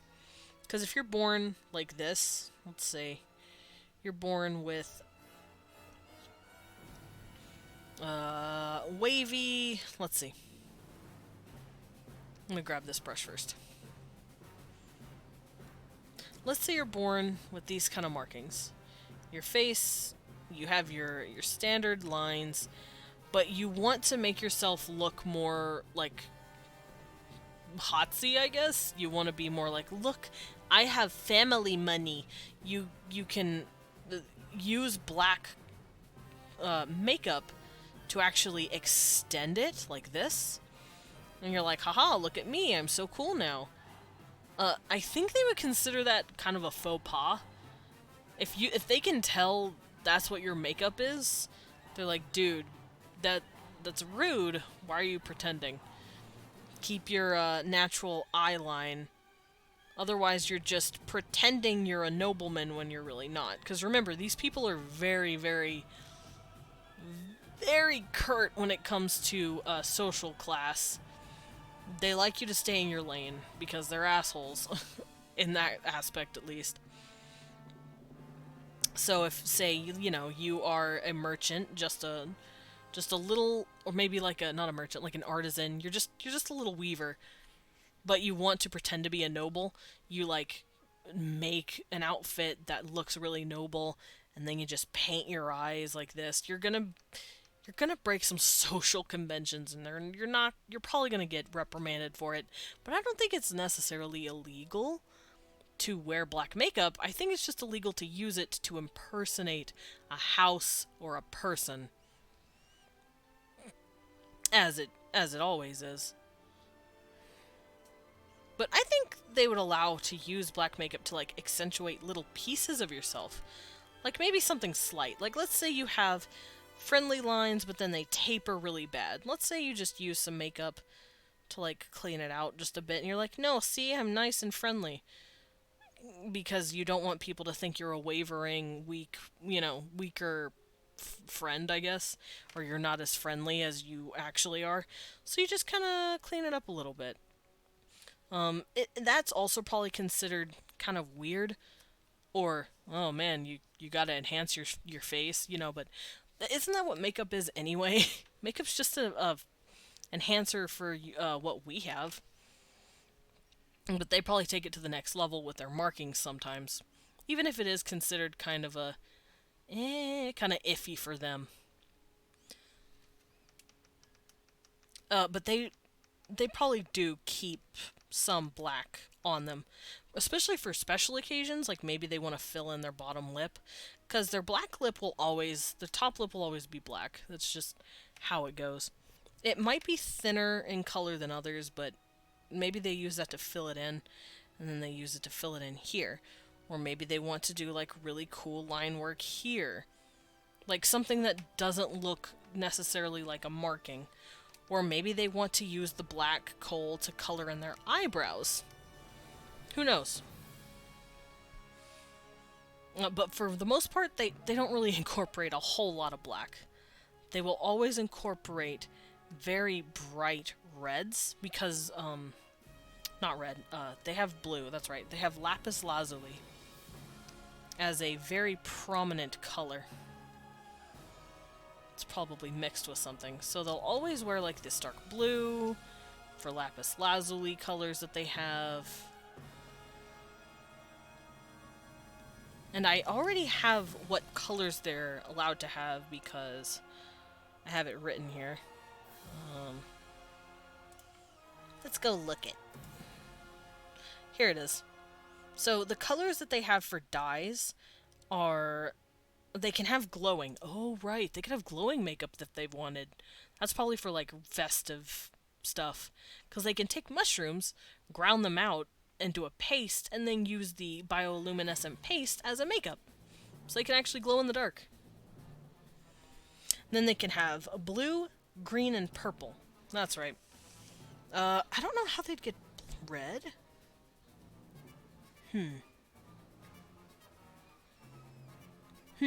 Contemplation. Maybe they found an ochre.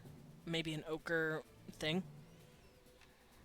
But for the most part, they're going to be using blues, like that, as well as greens, like this. Very, very bright, pretty green. And most of the time, the color is probably just going to go up here. I've also been thinking maybe they put the color here on the corners of their mouths. I think that'd be really cute. They might also line parts of their eyes here as well, just to add a little splash of color. It's nice to meet you. I've seen you on con streams a lot, but we've never had an opportunity to chat well until now. Yeah, I think that is how I've seen you. I think I've also seen you in Dan's streams. But it's nice to officially meet you and have you here and hang out. You seem very cool.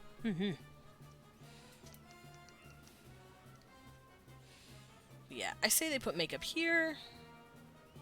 Probably here, more commonly. And this is when that black would come in. They'd probably add a bit of this just to surround the color. They'll probably add a bit of color here once in a while to just line out the eye color a bit more. Maybe here sometimes too. But that's the only spots I can really see them using this color. Oh, they could also use it for their bottom lip. I could see them using colors for their bottom lip as well. They might also use it to blush themselves. Maybe someone wants to have a green complexion, or a blue complexion, or maybe a purple complexion. They'll take it and they'll blush it on parts of their cheeks. Nothing too crazy, just slight. I could see them doing that. I think that'd be very pretty.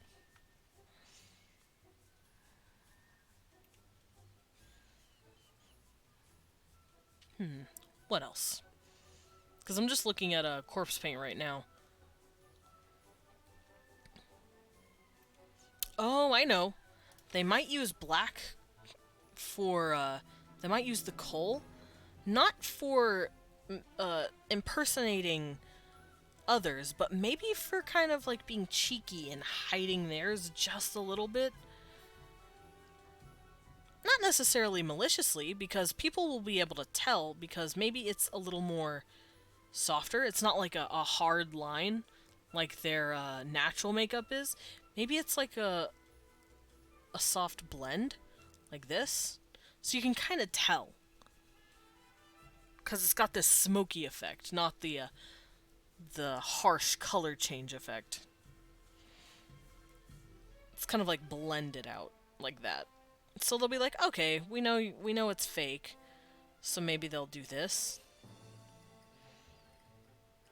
And you can just kind of tell they're trying to hide it. But they're not gonna like call you out too much, I guess. Maybe they'll even have little black dots on their mouths.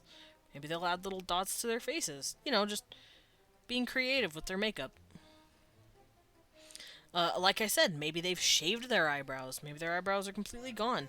And they want to add new brows. They could add in new brows, because maybe their facial markings don't give them any natural brow shapes. Or maybe their eyebrows are completely gone, because once again, some of them just don't have that kind of hair. Some just don't grow it in.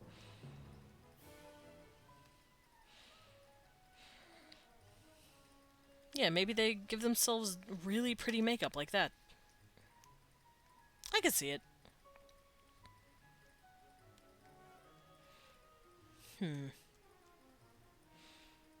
Maybe they even use it for like special occasions like this. Maybe they'll paint in their necks. Yeah, I think they'll use it for like marking correctors, just a little bit. Just to enhance. Nothing too crazy that will get them in trouble, but just enough to make their facial markings look a little more presentable. On the converse side, they don't really have access to white for a pigment, but maybe someone has figured out how to do some sort of mushroom paste, and they use said mushroom paste. Look how pretty she is now. Like, bam! Striking look. But maybe they actually use a white paste to cover parts of their body instead. Because maybe they don't want people to see their more unseemly marks without plastering their entire faces black. Because maybe they have... let's see. God, that's so cool looking. Yeah, maybe they have this unlucky mark on their face, like this. Maybe this unlucky mark of the bat, these bat-like parasites that kill them. Maybe they've been born with these wings on their eyes, and they're like, well, shit, what do I do about this? Maybe they can take a white powder. And first of all, maybe they could clean this up a bit. They're like, oh, look, I'm going to make myself more presentable. Smooth out my lines here. And then they come up here and they're like, you know what? I don't want people seeing this. This is embarrassing as hell. So they paste it. They put like a soft white paste over their eye. And no one can tell the difference. They're like, okay, it's just you probably just put black over something. And they're like, yeah, that's totally what I did. But they just don't want to be discriminated against because of the negative connotations of the mark. Thanks, but I'm afraid I have to go. Got things to do. Have fun with Worldbuilding. Okay, thank you for dropping in. And have a good day. We very much appreciate you.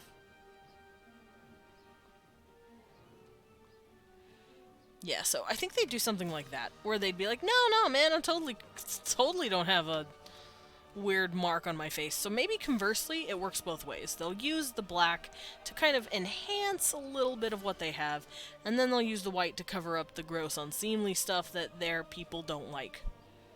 Even though I think it's all pretty, but I'm talking like in terms of their culture. It's culturally gross to them, so they're like, oh, I gotta hide it. Because they'll get, like, picked on and shit. So, I think that could work that way. And it would probably be a type of white mushroom. Because I can't think of any other... I can't think of... How do we make white... How do we make white makeup?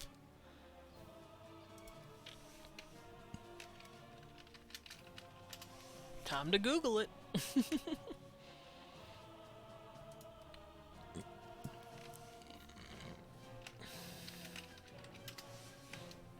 Ooh.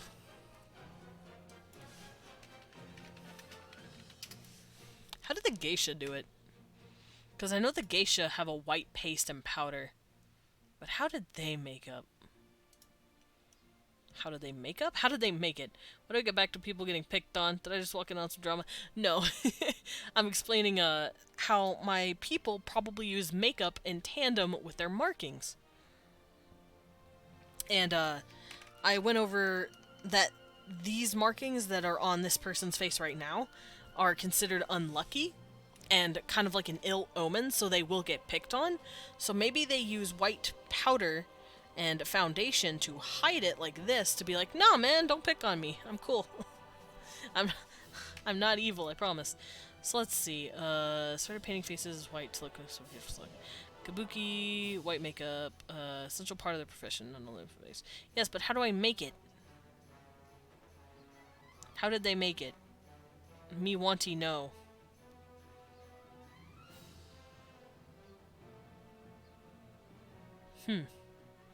My PC crashed, so I'm gonna lurk and clean my PC out. Okay, hey Miko, have a good lurk, and I'm sorry about your PC crash. Hopefully it's nothing serious, because that would absolutely suck, and I would be so sad. Okay, eyebrows are laid with special paste, Tsubushi, and painted red and black pigment. I'm just reading geisha stuff right now. Hanyo. Yeah, honyo. Hopefully everything's okay.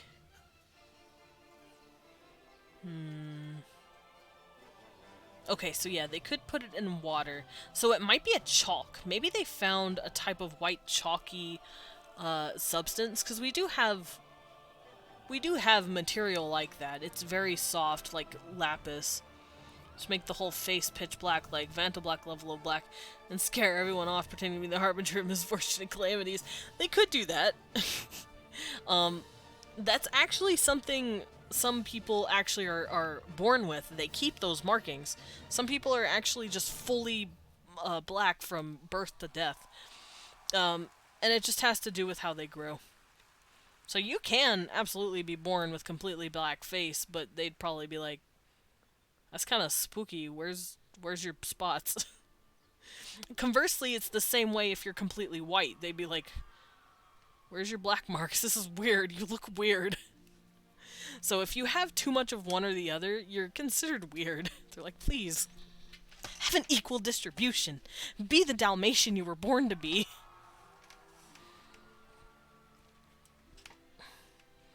Just curious, but do white tattoos exist? Probably. Okay, so the way I design these guys... Blech. Sorry, I had something on my tongue. That's what happens when you have a kitty cat in the house. Hair decides to find you. Sometimes.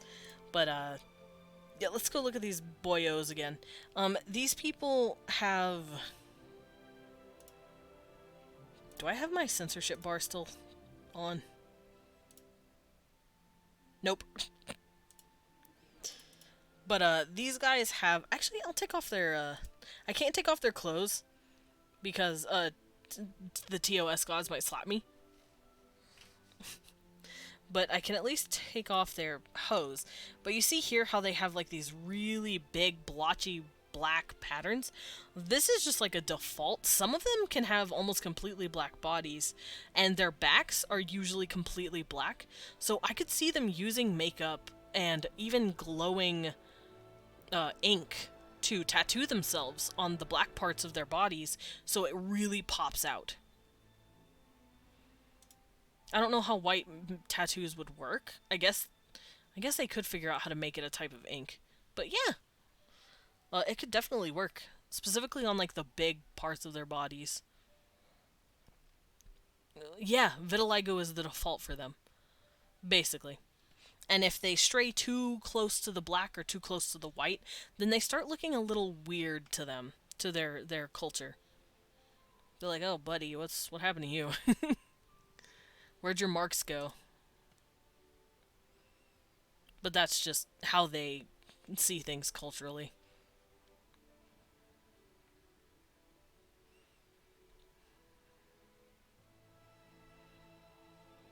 Well, that looks cool, but I'm not going to incorporate it.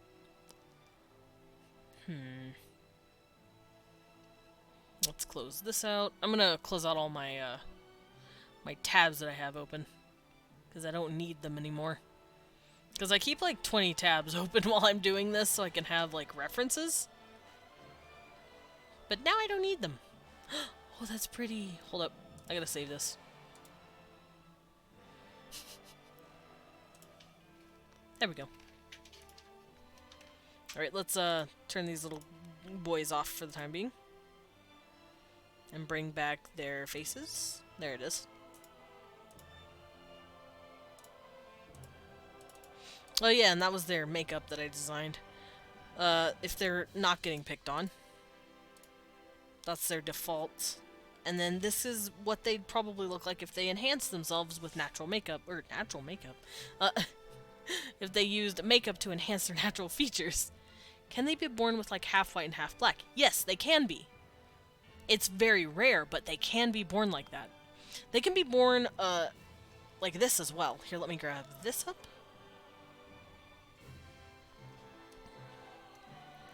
So, yeah, they could actually be born like this. Where one half of them is like this.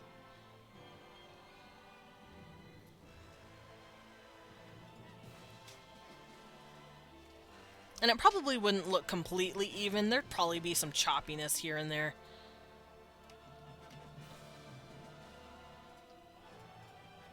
I don't know what it's called. I just think it looks cool. But yes, they can definitely be born with that. Here, let me turn this off. Yeah, they could be born looking like this. And it would look really cool. Maybe an occasional spot here and there. Like this. But yeah, there is definitely the possibility of having this end up happening to you. They can also have people be born completely black. Because actually, I've gone over this... Noise! I've gone over this before in previous world building sessions. When you're born as one of these underling beings, they're born completely charcoal black like this. With only a few spots here and there. Like this. Let me get in here. With only a few spots here and there, like here, maybe here. You know, stuff like this, to kind of show your parents where you are. There's a chip on my drawing tablet screen. Uh-oh. I hope that's okay. Uh-oh. That doesn't sound very good, I am sorry. But yeah, when born, they're usually born like this, where they have these very, very subtle patches of white, and they're mostly black. And over time, they age, and this black is... Their white is stretched out, and the black is kind of, like, pushed out. Like this. And then it slowly just fills in over time from how they stretch. And that's what makes the markings. So if, for some reason, their skin doesn't stretch out like that... Or if they're just born to keep this, they will. They will be completely black for their entire lives. And sometimes they will be born with these little spots, or maybe their markings are white on black instead of black on white. Because of the way they've been stretched. So maybe they do have like their ear markings here, and maybe they have a bit of white here. But for the most part, maybe they have like little markings like this. And blotches. Stuff like that. Maybe they're the ones... Maybe they're the ones that have the white markings on the black looks. I think that'd be pretty cool. It would be very rare. But it would be really cool to see. Where they have these little white spots instead of black spots. But yeah, I've been thinking about this stuff for a while, and I think that could definitely be an interesting aspect of their culture. What else?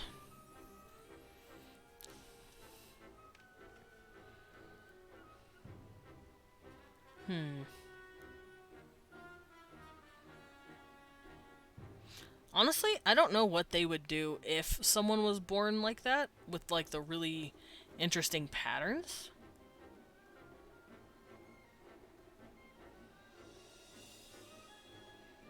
Because I can't find any references that have that kind of stuff. So I may have to look into it. They definitely think you are interesting. They'd probably...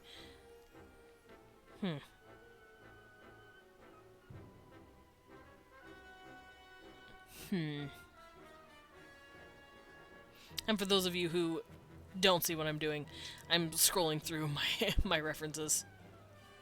Seeing if I can't have any more inspiration spark me before we end the stream today. Because we're at about that time. So I'm trying to think of any final thoughts before we close out.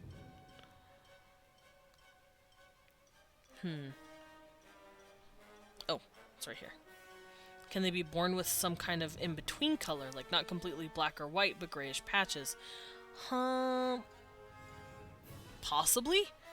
I don't think it would be how you're picturing it. I think it would be like they have different variations of skin color. Like a softer colored gray or a black. Like maybe like say they are born with the white and their black marks are actually just lighter. Weh. Like, instead of that usual dark, maybe it's just a light gray instead. That could definitely happen. Or conversely, if they were born with mostly black, like we were describing. Oh, that is a little too dark, actually. Like, if they are born with black, maybe they have their marks, but maybe the marks are not as white as the usual. That could still be a thing, but I don't think there will ever be any, like, transition colors, like black to gray to lighter gray to white. That's not how their skin pigmentation works, but there is definitely variation in the two tones that they do have. But they will always have just the two, never, they'll always have a light color and then a darker color. They'll never have, like, a transitional period between the colors.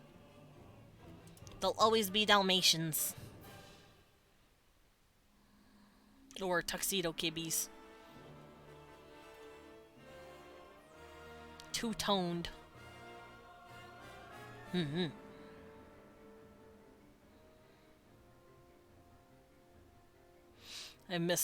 may have missed stuff, but how is their blood colored? Oh yeah, I was actually wrestling with that for a while. I'm like, do I want them blue-blooded or red-blooded? And I have finally figured out that I'm going to keep them red-blooded. It just makes sense for me. As much as I wanted to give them blue blood, they're gonna get red blood this time.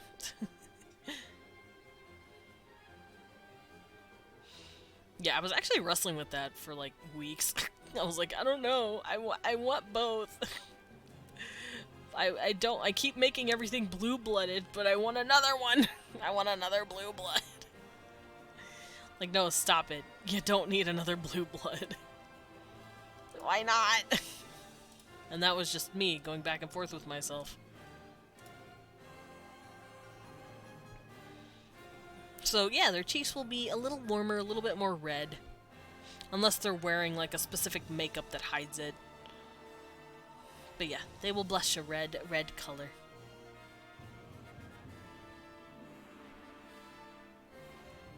Ooh, that is really pretty.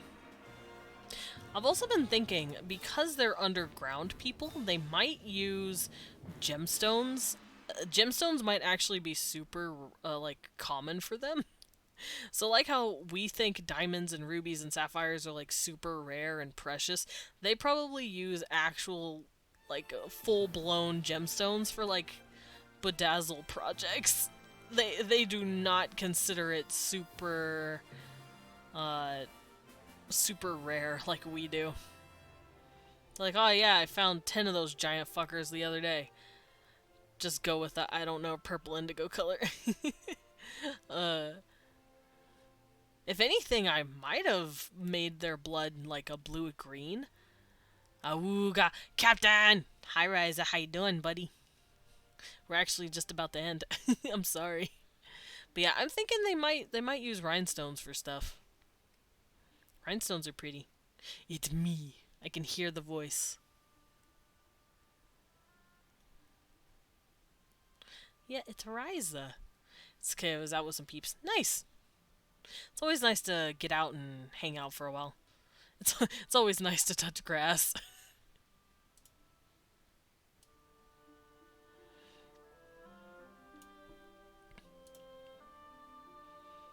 I save this. Ooh.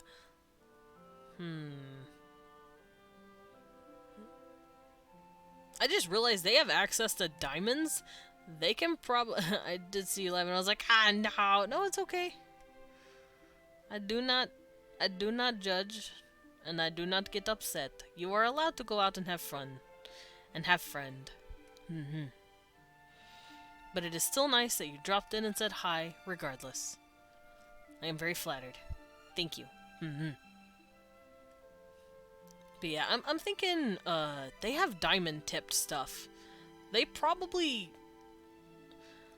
Okay, so they're not very well... Music. Shh. I'll blow you quieter. Okay. I just like to support the good Batman. Weh. Thank you, Riza. So with red blood, they would blush like we do. Yes! They would blush like we do. They would have red cheekies.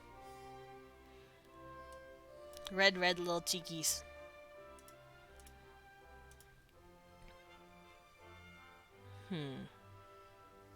But yeah, they're pre-industrial revolution, I guess is the way to say it.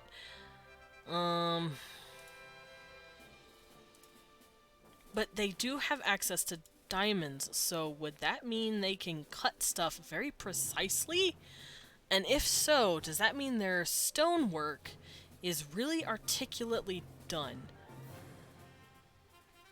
Because they don't have access to machines. Is alcohol poisonous to them, or could they have other forms of liquid courage? I don't think they would have access to alcohol specifically, but there is still, like, deadly poisonous. Nah, I don't think it'd be poisonous to them. Granted, I'd have to think about where they would get the alcohol. They could distill something, they could ferment something. Maybe mushrooms? Maybe they could ferment mushrooms. Alcohol is also poison for us, too. Well, yeah, it's true. But I don't think it would kill them. Not unless they imbibed, like, crazy amounts. Just like us.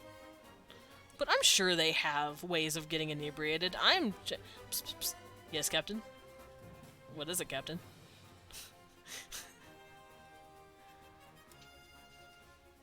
I am scared. Yeah, I feel like they'd use mushrooms. As silly as that sounds, Redeem go brr. Ah!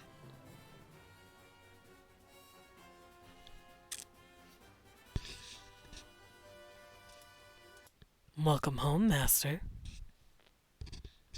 Tee.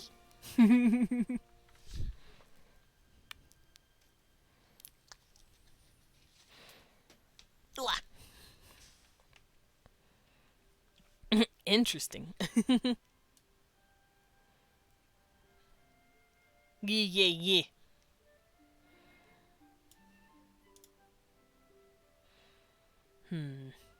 Yeah, they might ferment mushrooms. The mushrooms is always the answer.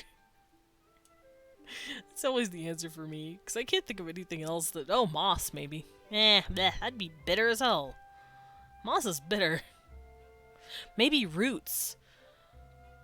They are underground. They might find some sort of root vegetables and root foods. And maybe they take that from the... As stupid as this sounds, maybe they take it from the cave systems above them? Not something akin to tree bark. But yeah, like... maybe they'd grab roots. And maybe they use roots for, like, teas and tinctures and getting drunk. Maybe they ferment it. Maybe they find sugar in some of these roots. And they use it for fermentation. They also have access to salt, probably. Bark. Okay. Arf, arf, arf, arf, arf, arf, arf.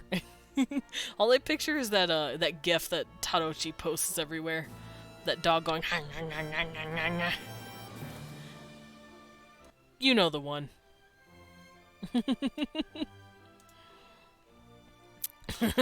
You know the one.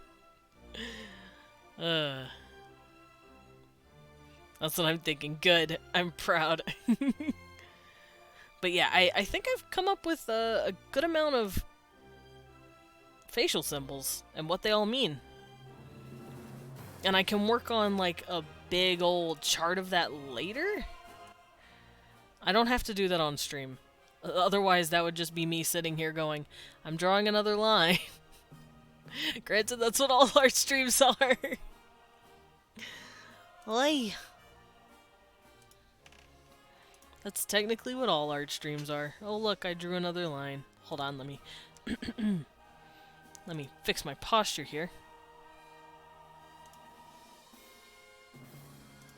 There we go. Fixed myself. Draws a line. Whoa! Whoa, I drew a line! I drew a line, guys!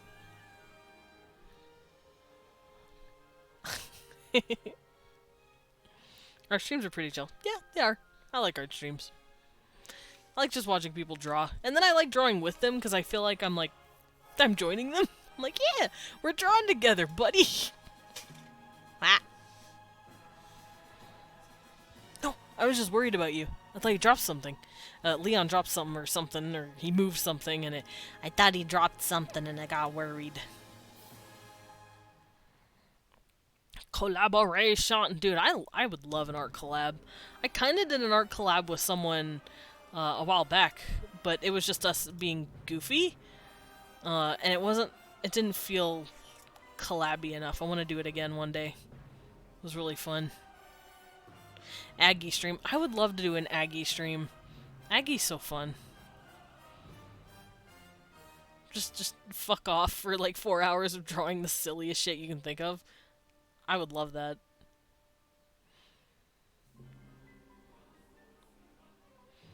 I've also always wanted to do a stream where I draw something and then swap pictures with someone and then line it and then swap pictures and then like color it. Because those are memes that people actually used to do like way back when. And they looked really fun. But I never got to do those before with someone. When we drew the Ultimate VTuber? Yes. His debut is coming never.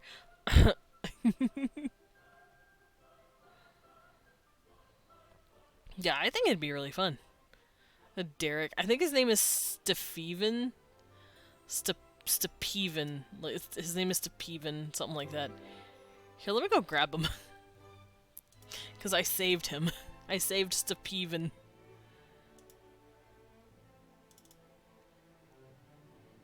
Where is Stepeven? There he is. Look at him in all his...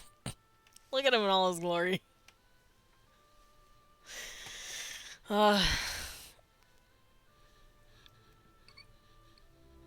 He's beautiful. Look at him.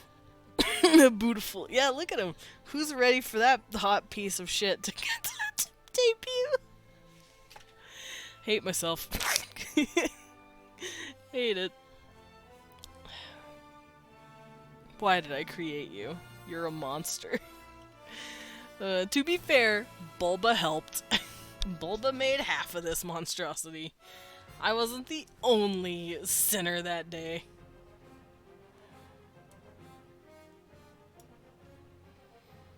Perfection. He's absolutely horrendous. Do not lie to me.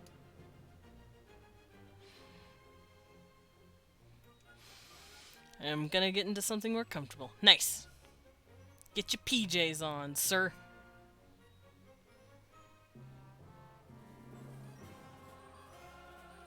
Ooh, that looks really cool.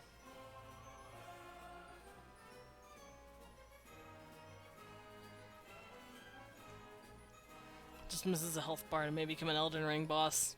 Yeah, you're right, and I don't like it. Pinguina-chan out here creating a boss for me to fight. Pinguina-chan, no.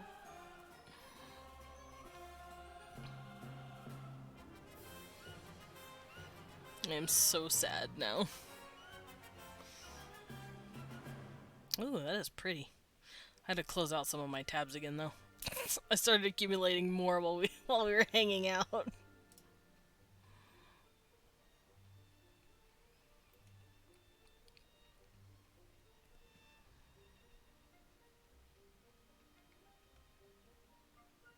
There we go. Most of them are now gone. I am the boss. I am the nemesis. I am Pinguina. You are Pinguina. You are the nemesis. You are right. Oh, I could also probably start working on more hairstyles later for these guys. But for now, I want to say they're not quite done. Actually, yeah, let's look over this real quick before I close out. I'm gonna go over to my Google Docs because I have a conlang template as well as a species template there. And I use these as inspiration. And I want to use them later for everybody. Welcome home, Master.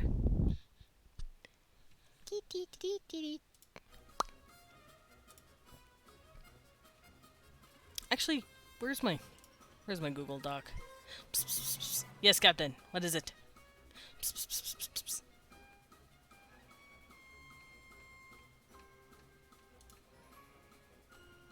Psst, psst, psst. No, I do not want to take a tour.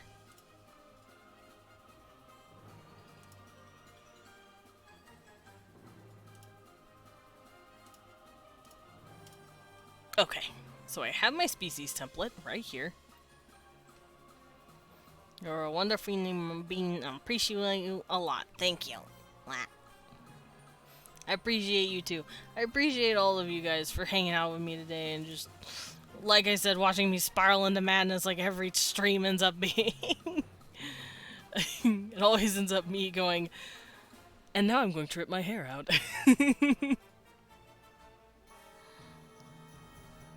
I do need to save this real quick. That's a mood. Yeah, it is.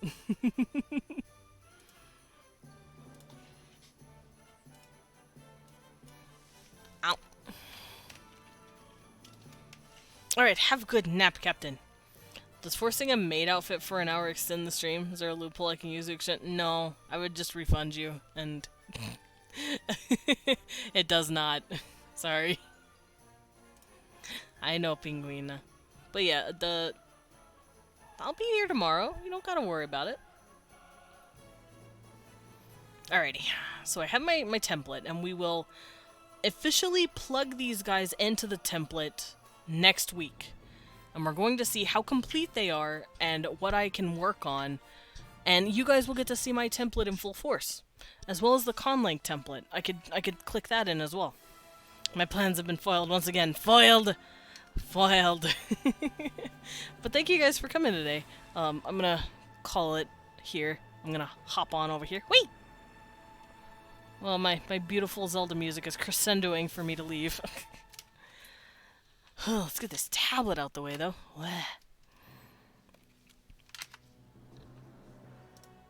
I hope to catch your next stream later. World building sounds super interesting. I'm glad! Yeah, I world build every Wednesdays, and I start every stream at 10 a.m. PST, which is -8 GMT. I should probably work on a schedule more often. I need to, Was that Leon giving you a piggyback ride on... Yes, it is! This is art. This is all fan art made by Dan Has Games, which is right here. And then the other two are made by Himiko Hellhound. So this is Dan Has Games. It's me upside down. This one is Himiko Hellhound, and it is me on Leon's back. And then the next one is also made by Himiko, of me, playing the violin. Yeah, I accept fan art, and I put it up here. I have a, do I have a Discord link? Yes, I do. There you go.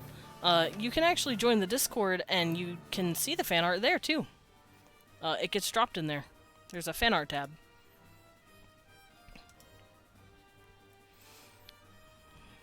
But yeah, I'm gonna call it. I am getting sweeby. I'm mostly hungry, actually. I'm hungry bat. Eek, eek. Yeah. But yeah, thank you guys for coming today. Thank you for the raid, by the way, Meowski. That was very sweet of you. I did see you were live earlier, and I wanted to watch, but I was like, I gotta start my stuff in like 10 minutes. So let's see, who are we going to raid? Who are we gonna drop in on? I haven't raided Kana in a while. It's a bit of a thank you thingy. Oh, a thank you back. And I will try and raid you more often. I like finding people who do start and end around my time because I can drop all of my lovelies to see the wonderful beans and the wonderful people. Alright, so yeah, we're gonna raid Kana. I haven't raided her in a while because she hasn't been live around my time for a bit. So we're gonna go drop in on her. She is also a fellow Bat Duber, a Bat VTuber. Give her love. She's very sweet. And if you do not have my emotes, that's definitely okay. You can copy this and drop it in on her when whenever we show up. And if you have my emotes, if you're subscribed to me, you can use this one. And it looks like this. You can get a little sippy sip. Sadly, my artistic skill fails to even meet the bare minimum, so I'll refrain from drawing a stick figure and have a big arrow that says Desmond with a childlike calligraphy. I love it. I would accept it. But yeah, everybody get your stuff copied, get it ready. We're gonna go say hi to a fellow bat. And I will see you guys tomorrow for some Legend of Zelda. I want to try playing it Thursday as well as Friday. At least I'm gonna try. It depends on how well awake I am. Because I've been feeling it. But yeah, I will see you guys tomorrow morning. Bye!